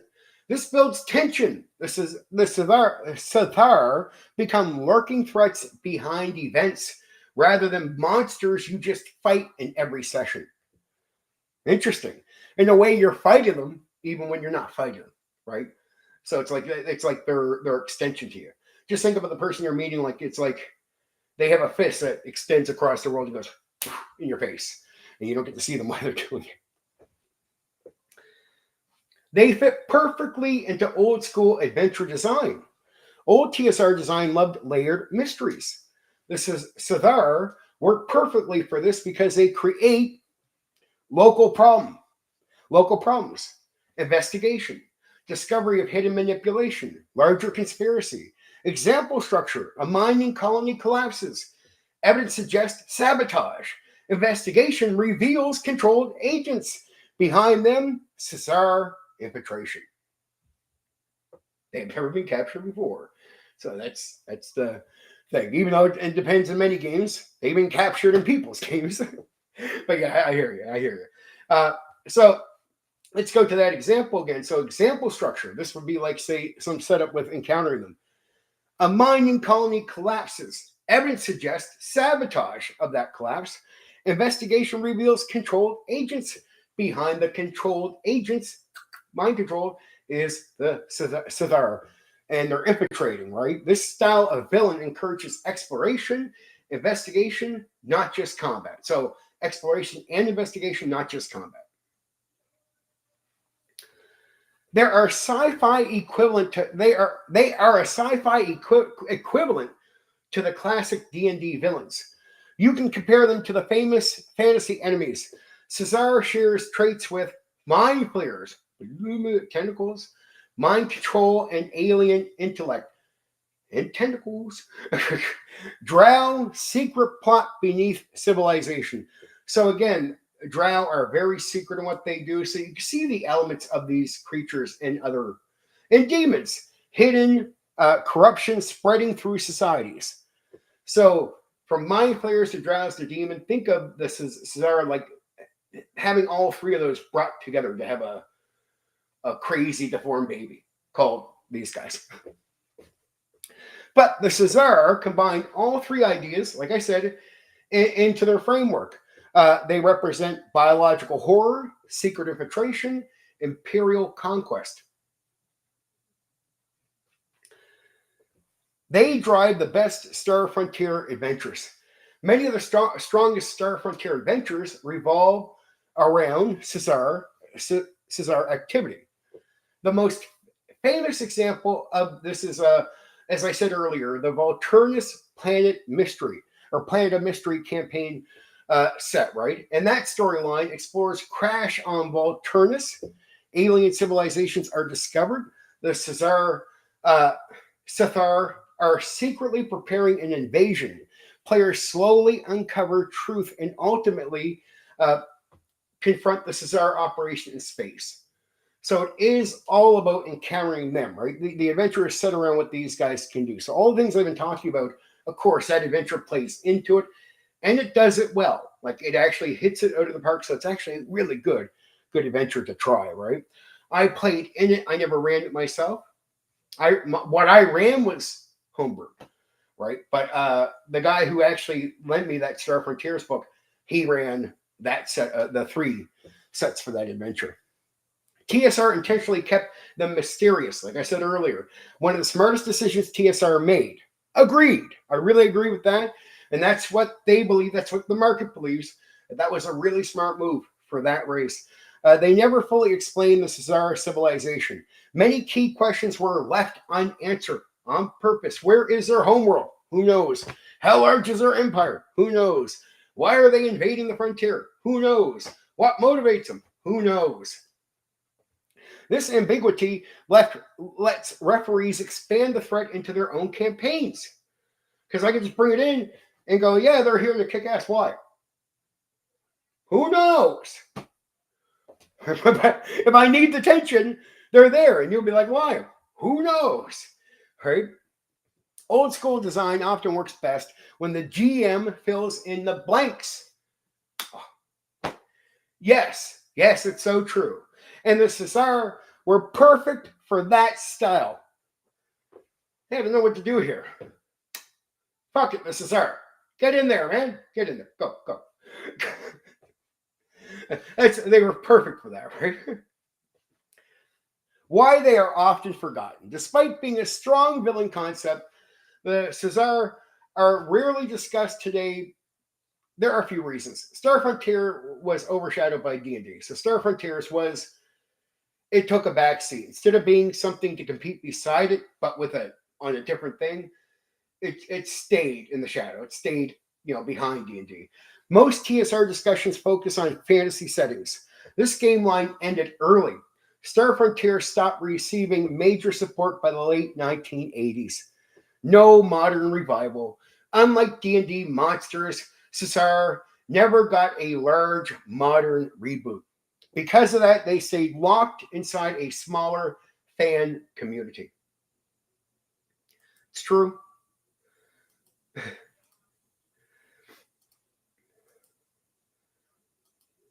Okay. Last bit, and we're going to focus on the Volturnus campaign deep dive. This one, if you get Star Frontiers and you get Nighthawks, if I were to say, is there a set of books you should get for Star Frontiers if you're new to it? Well, my personal take is I already mentioned the 3. I'm going to talk about this campaign, do a deep dive on it, but I mentioned the 3 books, so you just have to rewind a bit to hear with them. Those 3 adventure modules are part of a package. The Nighthawks book, the expansion for spaceship combat, and the Star Frontiers core box set, or probably even just the main rule book, right? All the rules for that. That package with nothing else is Star Frontiers. And there's not much else beyond that. So even though I was saying getting that, really, there's like one other module thing for it. So yeah, but you wouldn't need that. I say just get those 3 and try them. But here's what's great about Star Frontiers. You might say, is it a one-shot go? No. That's a great way of experiencing Star Frontiers, is that adventure.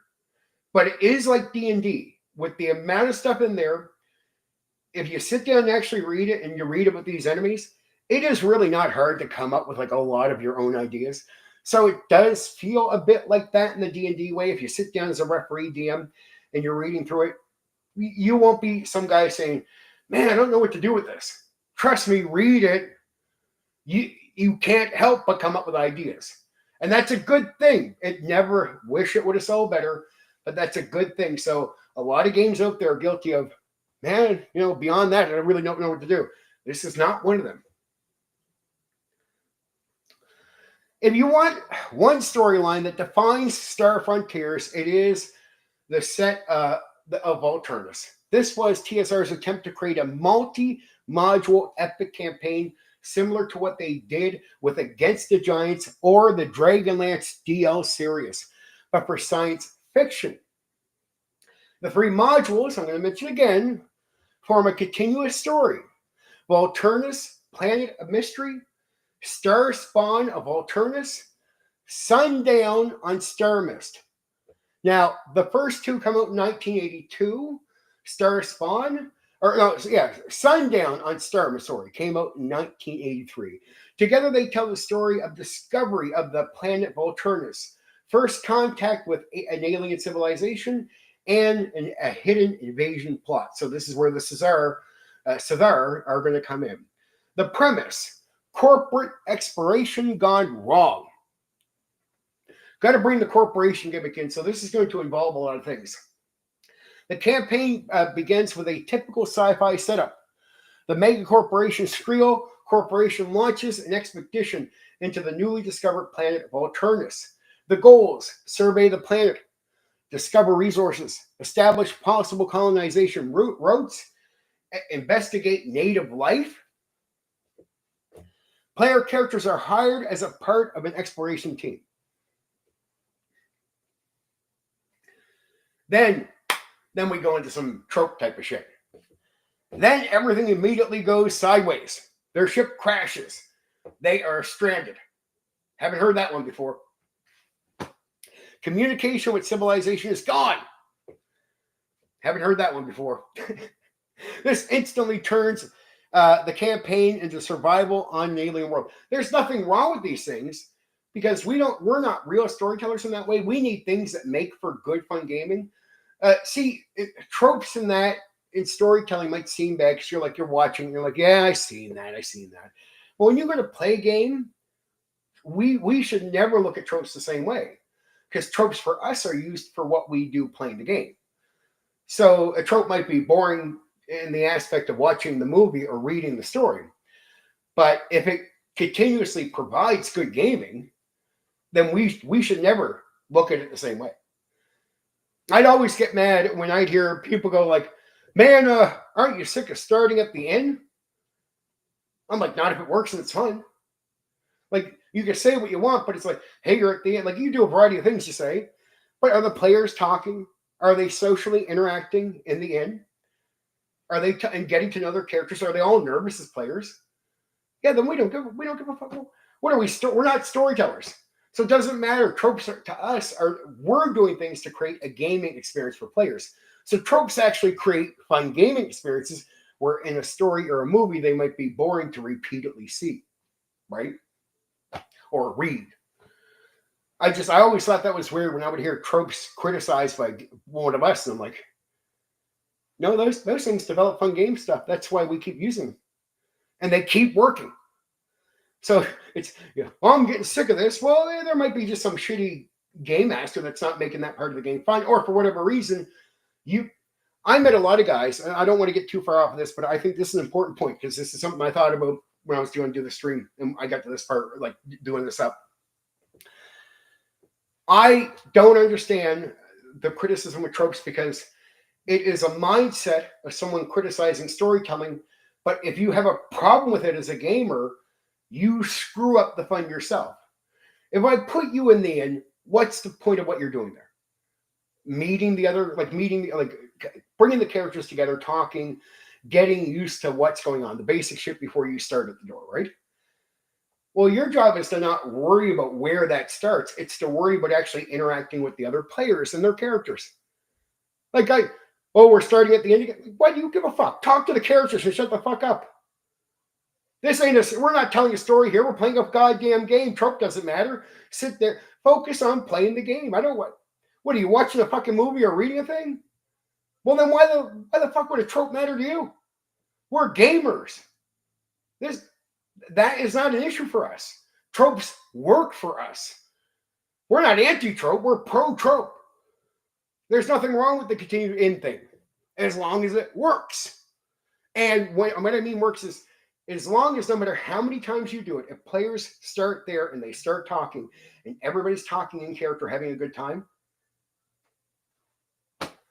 it works. But on the next time, it still works. The fuck are you talking about? I can't start at the end again because what the fuck off. Go tell your story or read something and complain then. This is gaming. This has nothing to do with what we do here. Don't even bring that shit here. Trope, we can use tropes a million times. It's all about what you're doing. Is that fun? So what if I start every game? You're walking down the road. Oh, we're walking down the road again? What are you going to tell me? It's a goddamn trope? Talk to the other characters, play the game, focus on that, have fun. Stop worrying about things that don't matter to us. Sorry, had to have that little rant moment. I even have, give the rant. I have no, give the rant on this because I felt like saying that. Okay. So again, we did all the stuff there. Module 1, stranded on a living planet. Volturnus, planet of mystery. The first adventure is essentially science fiction, wilderness survival campaign. So the first adventure is science fiction. It's a wilderness survival campaign. The players must survive alien wildlife, cross deserts and jungles, discover ruins, make contact with the native civilizations.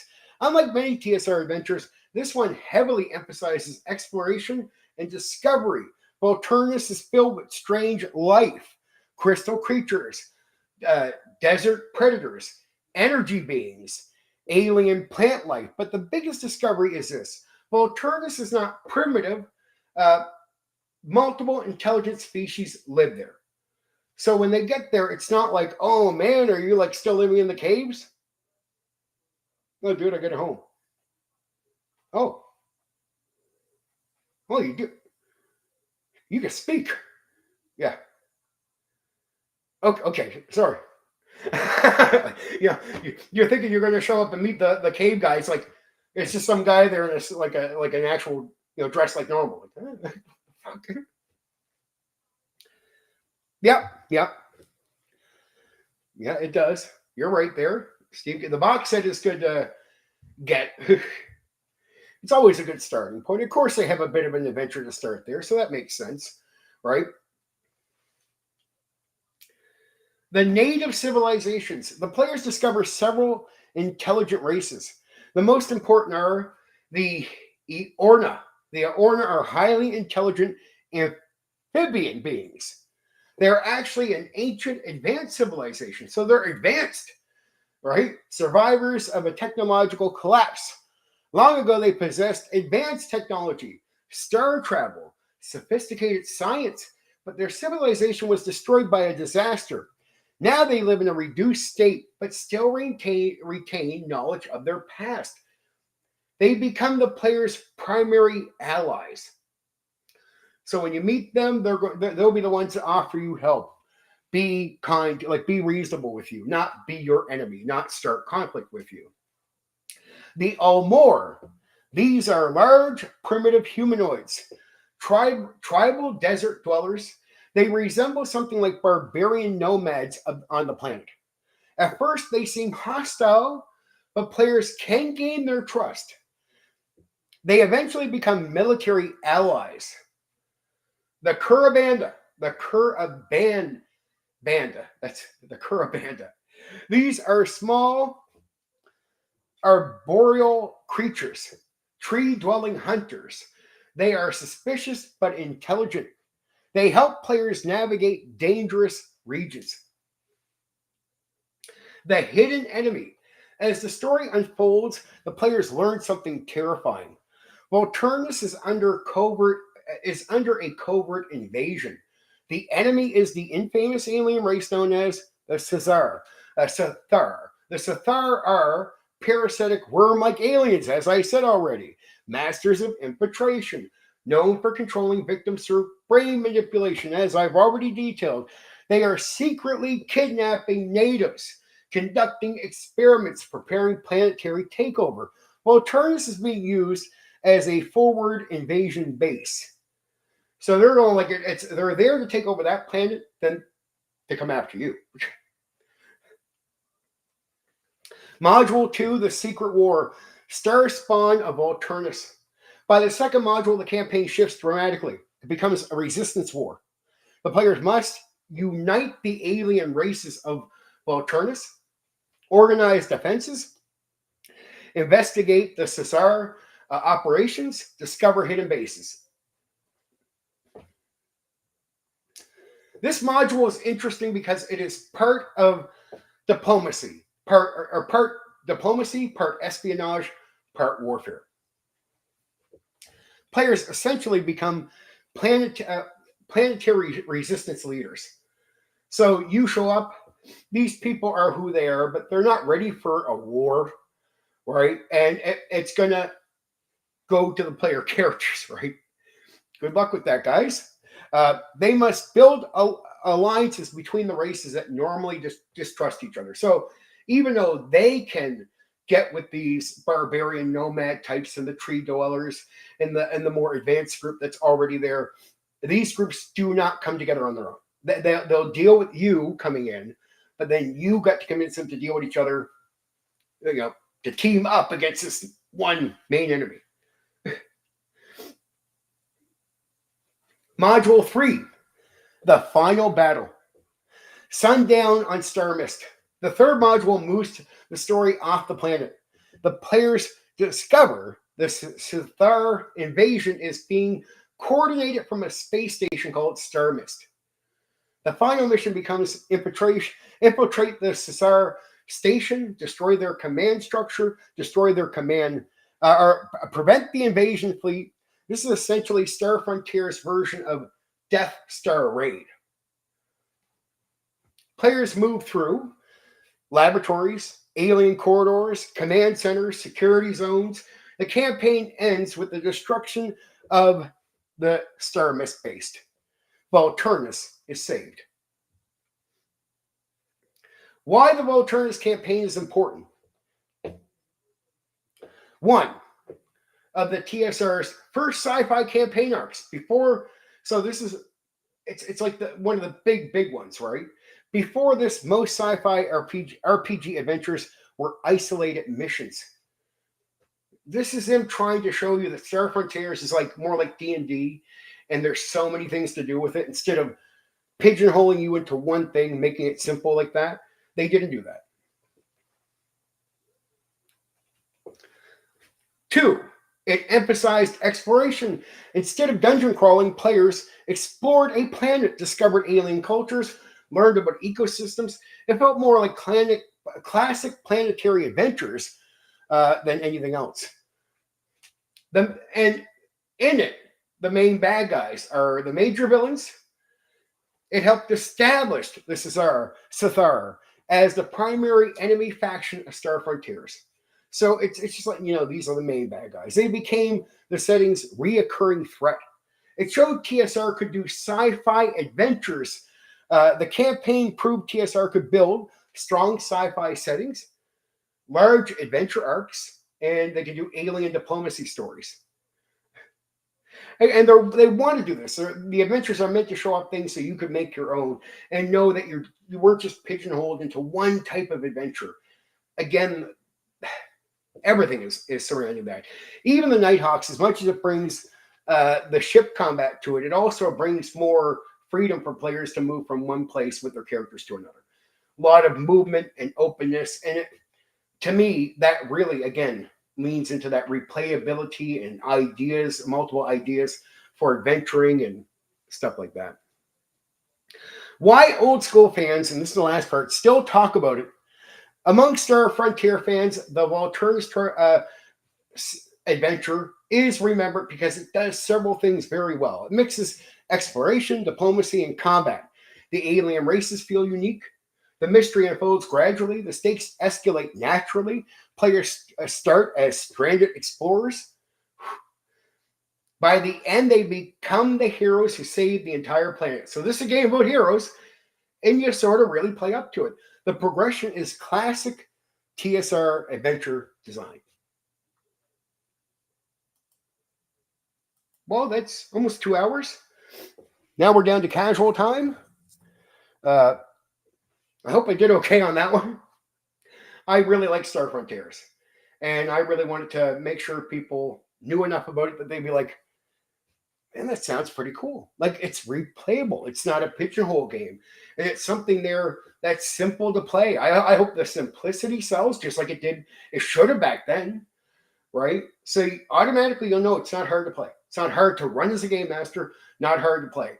And when I say game master or referee or whatever you want to call yourself, if you think you're going to have a hard time coming up with adventures just by sitting down thinking, just read the stuff. Casual plus, yeah, we're what I call this the witching hour, if we want to call it that, right? We're in the witching hour, right? Uh, the even the combat for the starship stuff, it works.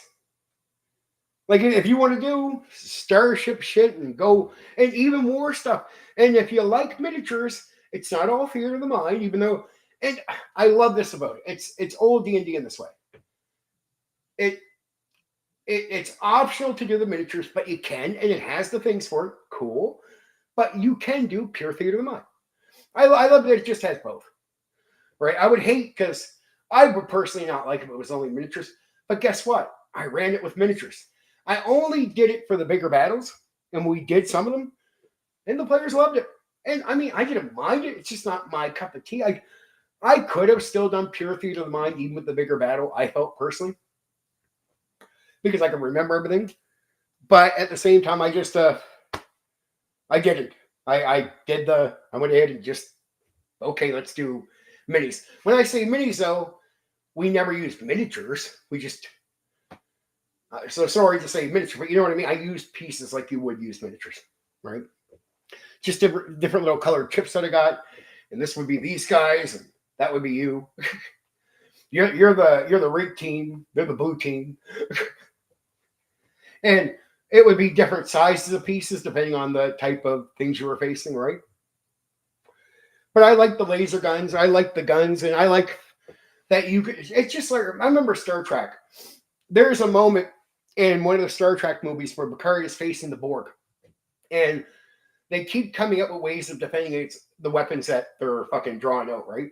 Like the laser guns are now reflecting off them, so it's like Picard's like, well, how the fuck do we take this guy's down? Like it's just countering everything.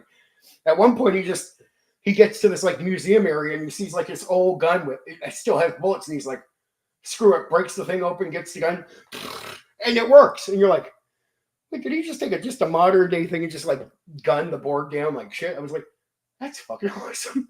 Well, even though there's laser guns in Star Frontiers, you can still get a machine gun and go like, oh shit, I got a 5.5. You got any 5.56s? I got them, baby. Right. So you could come up with some ideas. Like I came up with one adventure where the guys ended up in the past, and it wasn't too far in the past. It was they hit this time loop, but it is during a time when lasers aren't so well developed, and there's still more of the guns. But there's the guns for the game, so I just used them. I was like, oh yeah, let's do that. So these guys are like, boom, but they were running around. They had lasers. The NPCs didn't have lasers, and it gave the player characters a big advantage. They're going, and it's like, wait, they meet with one military guy who's actually mind controlled, and the Caesar's already doing their mind control at this time in my story. The guy sees what they're using, and he's like, "What? How did you get those?" they're like, our secret. It's like, no, but we're working on those. We haven't got there yet. Where are you from? And they fuck the Caesar because the Caesar's like, they don't even know these guys are from the future. So they're like, hey, what's going on here? And it was cool. But this is Star Frontiers. There's so much to make. If you're a game master and you read the stuff, because you might be scared where there's some other games that pigeonhole you and you go, man, I can't think of anything else to do. You read through that game and you're going to be like, okay, I could probably do like fucking 100 campaigns on this. Easy. And all of them can be very fun, right? If you like a bit of role play and all that, they can be extremely fun. And back in old school, they really pushed a lot more role play than, say, D&D. So if you were really big on the more role play aspect and less combat, man, Star Frontiers was a game for you. But it mixed it. And I always thought that was the best way to do it. Have a bit of this diplomacy, a bit of the focus on the role play. But man, when we get to combat, it's combat, right? It's the thing. You're going to be happy. So again, Turnus is the campaign set that you want. You want the box set, or at least the main books for the box set of Star Frontiers. And you wouldn't be complete without the expansion called the Nighthawks or Nighthawks. And not night, N-I-G-H-T. It's night as in K-N-I-G-H-T. Right? So there. That's Star Frontiers, 1982. Woo.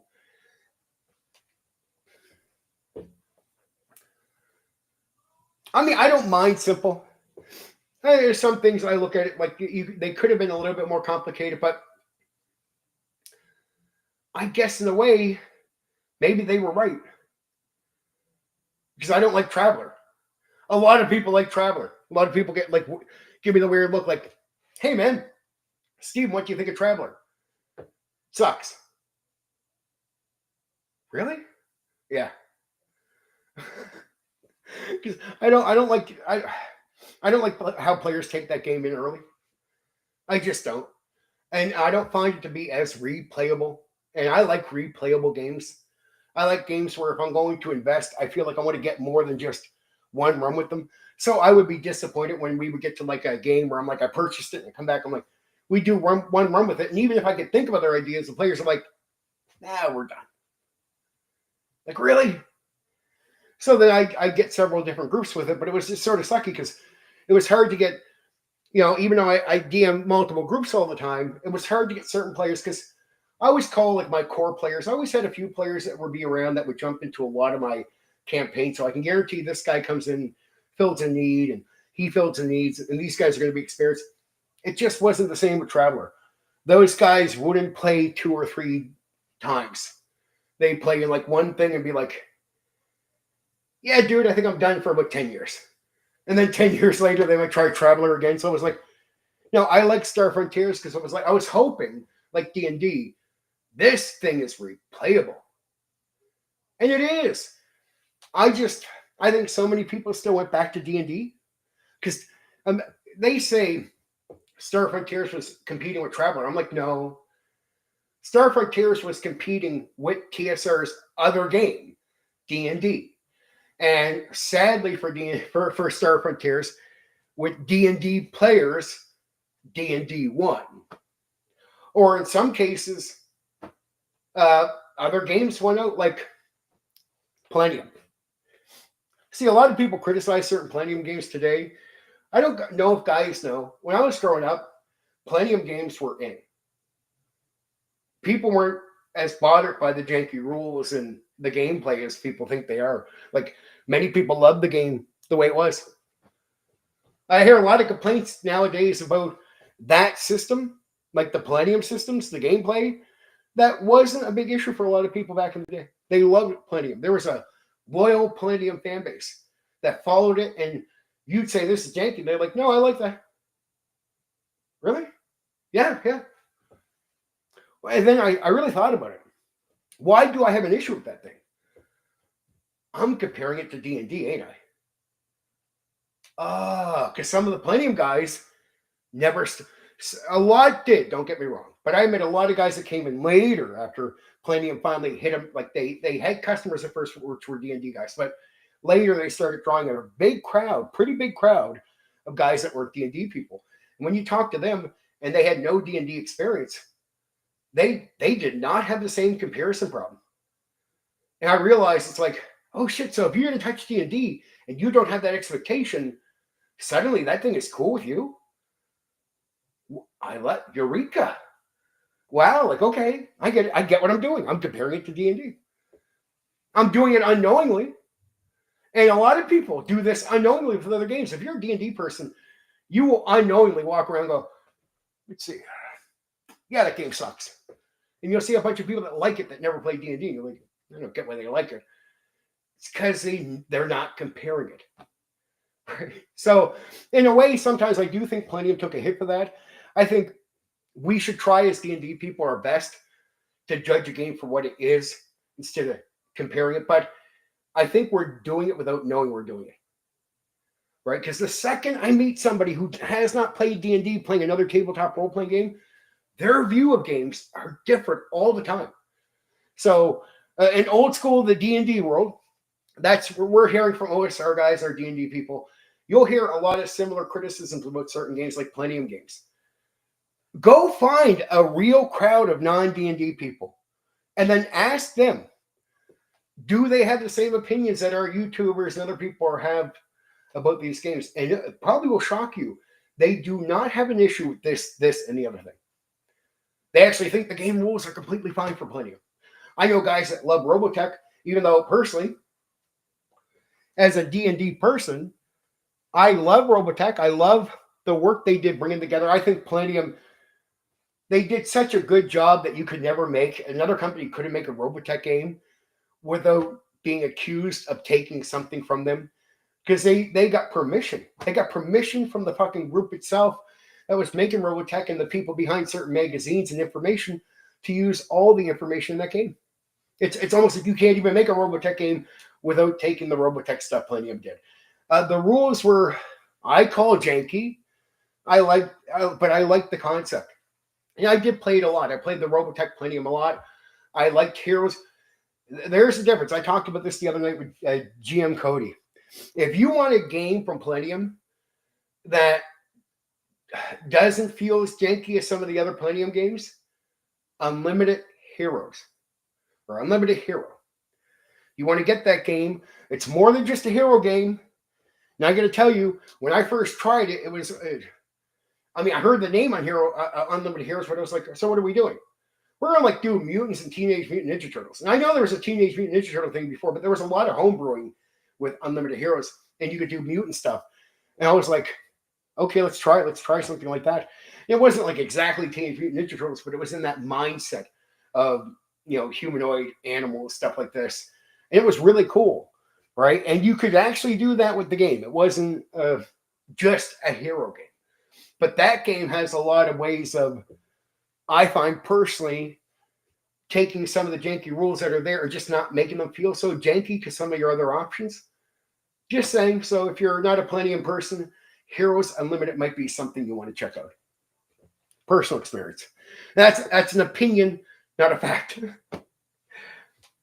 Okay, we're just about at 2 hours. I hope anybody who came across this wasn't bored, wasn't anything. I know some people are just listening, right? And maybe they don't know enough about this stuff to say anything about it. And some guys tell me that afterwards. They watch this and they're like, Steven, I like the stream, but it's like, I don't know what to say. I'm listening to you to find this stuff out. I don't know. I don't got too many comments about it. So I know that happens with some people. So I just tell them, don't worry.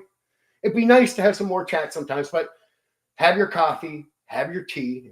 And if you just want to sit back and knit or fucking paint your miniature and listen to what I got to say about Star Frontiers, we're all good. I'm happy to do that for you, right? There you go. So I'll give you a heads up.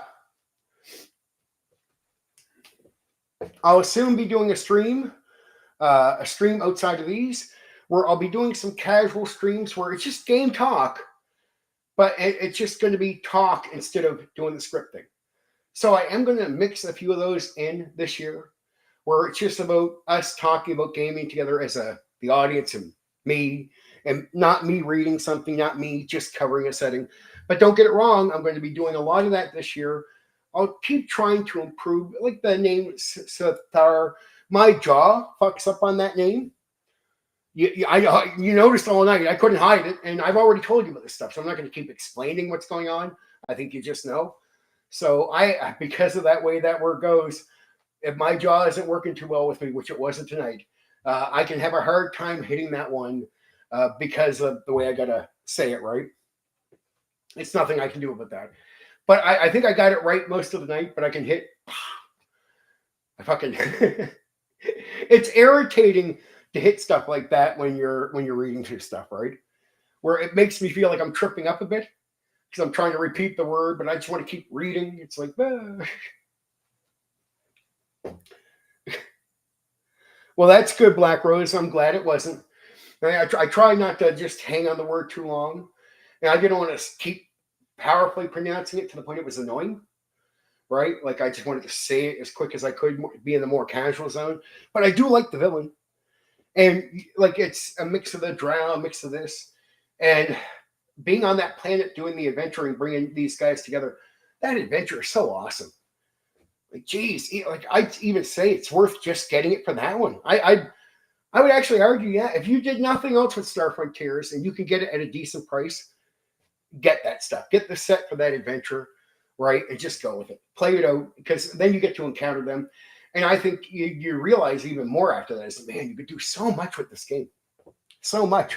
I got to the point of being a little funny by trying to have the TSR actually end up in a time loop and end up in D&D as a villain. I had them show up in Greyhawk. And they were there for only a short while because they got, like, there was only a few of them. But they start trying to, like, take over the king with their mind control. They're trying to hide. They're trying to do all this, and they got some laser guns. But they ended up in... See, I created these time warp things in the Star Frontier game I had. And it was about a year after I finished Star Frontiers. I said, I'm doing something in Greyhawk, and I needed something interesting. I said, I want to do something so far to left field that the players won't know what it is. Like, it won't even be D&D. Right? So I warned them. I get some homebrew ideas for what you might be encountering this one. So I don't know. I said, I even told the players, I don't care how much you know, that you could be running into something that is completely new. And it wasn't so much a homebrew, but it was them. It was that enemy. And it was bringing a few of them through this time warp thing into Greyhawk, and then seeing what they could do. Mess with the king, mess with this, mess with that. Try to invade, try to take over. And yes, the player characters had to save this stupid king that was corrupt himself, but he was corrupt on his own. But he was corrupt in a way where it's like, imagine a king who was actually supported by his people, because no matter how much he's corrupt to the outside world, he takes care of his people. He's one of these rare guys. Like, the people are pretty happy with him. Yeah, fucking our life is pretty good. But they understood that the next king does not want to have to deal with our king, because our king is fucking corrupt as far as dealing with them, right? Like, he'll fuck over other places. But it's the way he keeps peace, be loyal to his people, and they're willing to serve him. And he figured that out, and he's just like, okay, I'll be loyal to you. You'll do whatever I say, and then I go fuck with these guys. And that was it. So he's already corrupted, but because he was that way, I was able to be really tricky with it. At first, they don't know the king is being weird until the king stops caring about the people. That's when the player characters were like, start getting like, we've never seen the king be like this before. Why is he doing this to us? Like, there's no history of it. It's like, why is he doing that? And then they had to go figure it out. It was these TSR that were in Greyhawk fucking with the king, right? Fucking with the whole place and wanting to take over. And they got shot by laser guns and everything. It was fucking hilarious. They even got one of the guns at one point. And the only reason the player could justify saying he used it is they had taken over a guy, one of the soldiers, and they had him shooting the laser gun, and the fighter watches him do this. He's like, man, I'm gonna peek around. I'm watching how he does that. Now, the player was clever. He's like, I'm watching how he does it, so if I get it, I don't have to come up with some bullshit wrapping my head around thing as to why I'm going to do, like, why would a fighter from the medieval world know how to pull the trigger and aim? Well, he wouldn't, but if he watches the other guy do it, well, I can do that. And that thing comes out and kills people. And it was clever because he finally gets a gun. He's like, boom! Oh, it works. And remember, they're laser guns with no recoil. So it's not like you get a gun and you go, poof. He's like, beep, beep, beep, beep. Wow, this is all. He's killing all kinds of. This was goblins. It was actually goblins. So the soldier's going out. He's a corrupt soldier taken over by them. They've already taken over a corrupt group of goblins. Obviously, corrupt. He's going out to meet with the goblins because the goblins are going to be part of a hobgoblin, goblin, orc invasion into the kingdom, all led by the TSR. And the group decides to follow. And at one point, when this guy meets up with the goblins, the fighter runs out, fucking takes this guy's head off with just a few attacks. The guy didn't have a lot of hit points. And he grabs the guns and the goblins are running at him. He's like, I point and start shooting. And the goblins are like, they're coming. They see the thing point up. They don't even react to it. There's a fuck you. And he's like, okay. And yeah, Yeah, that was beautiful. That was a beautiful moment. Because the second 2 or 3 of the goblins died, I decided to make a moral check roll. It's like, this has got to be frightening to them. And it was, and the roll went bad. So they're like all like, pew, pew, pew. Oh, we're fucking running away. And he's just shooting them in the back. Pew, pew, pew, pew, pew, pew. He wiped out the group of goblins with the gun. No recoil either. Fucking beautiful. But he did run out of shots at one point. And that was another hilarious moment. Like, it's like there's an orc running at him, and he's like, all right, I aim. Nothing happens. What? He's like, dude, what? And the orc is going to get to him without him having a sword in his hand at the point. So he's like, oh shit. He's like, could I drop this and grab my weapon? Yeah, but the orc is swinging at you, dude. Sci-fi fantasy at its best. Hyperborea, baby. Yeah, I like Hyperborea. Though I loved using that creative thing with Greyhawk. I know I'm telling you something I did, but it's just to tell you, the Star Frontier is such an interesting thing overall that I got so much out of it. I got so much out of it, more than I ever got out of one of those type of games, right? So that's why when I was doing it this year, I just said, I got to cover Star Frontiers because it's so fucking important to ideas and things. And you can see a lot of early things inside of it, right? But yeah, bringing that group to the medieval world. That's why I say when I wrote down, they are an underrated villain. They are one of the best villains, period. And there's a showcase of using them to fuck around like they do, because sometimes you don't even see them. They're not always enemies you're just facing in a fight. But when they show up as enemies, what they can do to your story, to your adventure, to your thing, to your whatever, it's awesome. Right? Like, it's having the king taken over, the guy getting the laser gun. Oh man, it was a whole beautiful thing that happened, and I loved it. We had a lot of fun. But it wasn't like he kept getting guns after that. It was just the one time he has a gun, he runs out of laser things, and it's like, okay, now you're fucked. And that thing got destroyed later. So they never got to like recharge it or use it again. But it was a one-time thing. And that campaign continued after they actually killed them. So it wasn't a main campaign plot, but it was just an interesting plot to throw in there. You're welcome, Stephen Kennedy. I'm glad, man, that you guys enjoyed it. I think it's just something people should be picking up, period. Because it was never revived in the same way that some of the other products were. And I'm like, I don't see WotC doing anything with it. I don't think, are they? I don't keep up with WotC on anything, really. So Star Frontiers, I'm like, it's such a good thing. I almost wish I could talk to the WotC guys. Like, hey, WotC guys, no, nobody has to be trans. Just calm down. Nobody has to be trans. It's Star Frontiers. Just redo this. Put it out like you did with second edition. Like, revamp the thing and put it back out. No, we don't need a trans alien. Just calm down. We don't need trans robots. Calm down. Okay, yeah, there. Okay, guys, I love you. That's a little over 2 hours. That's a witching hour.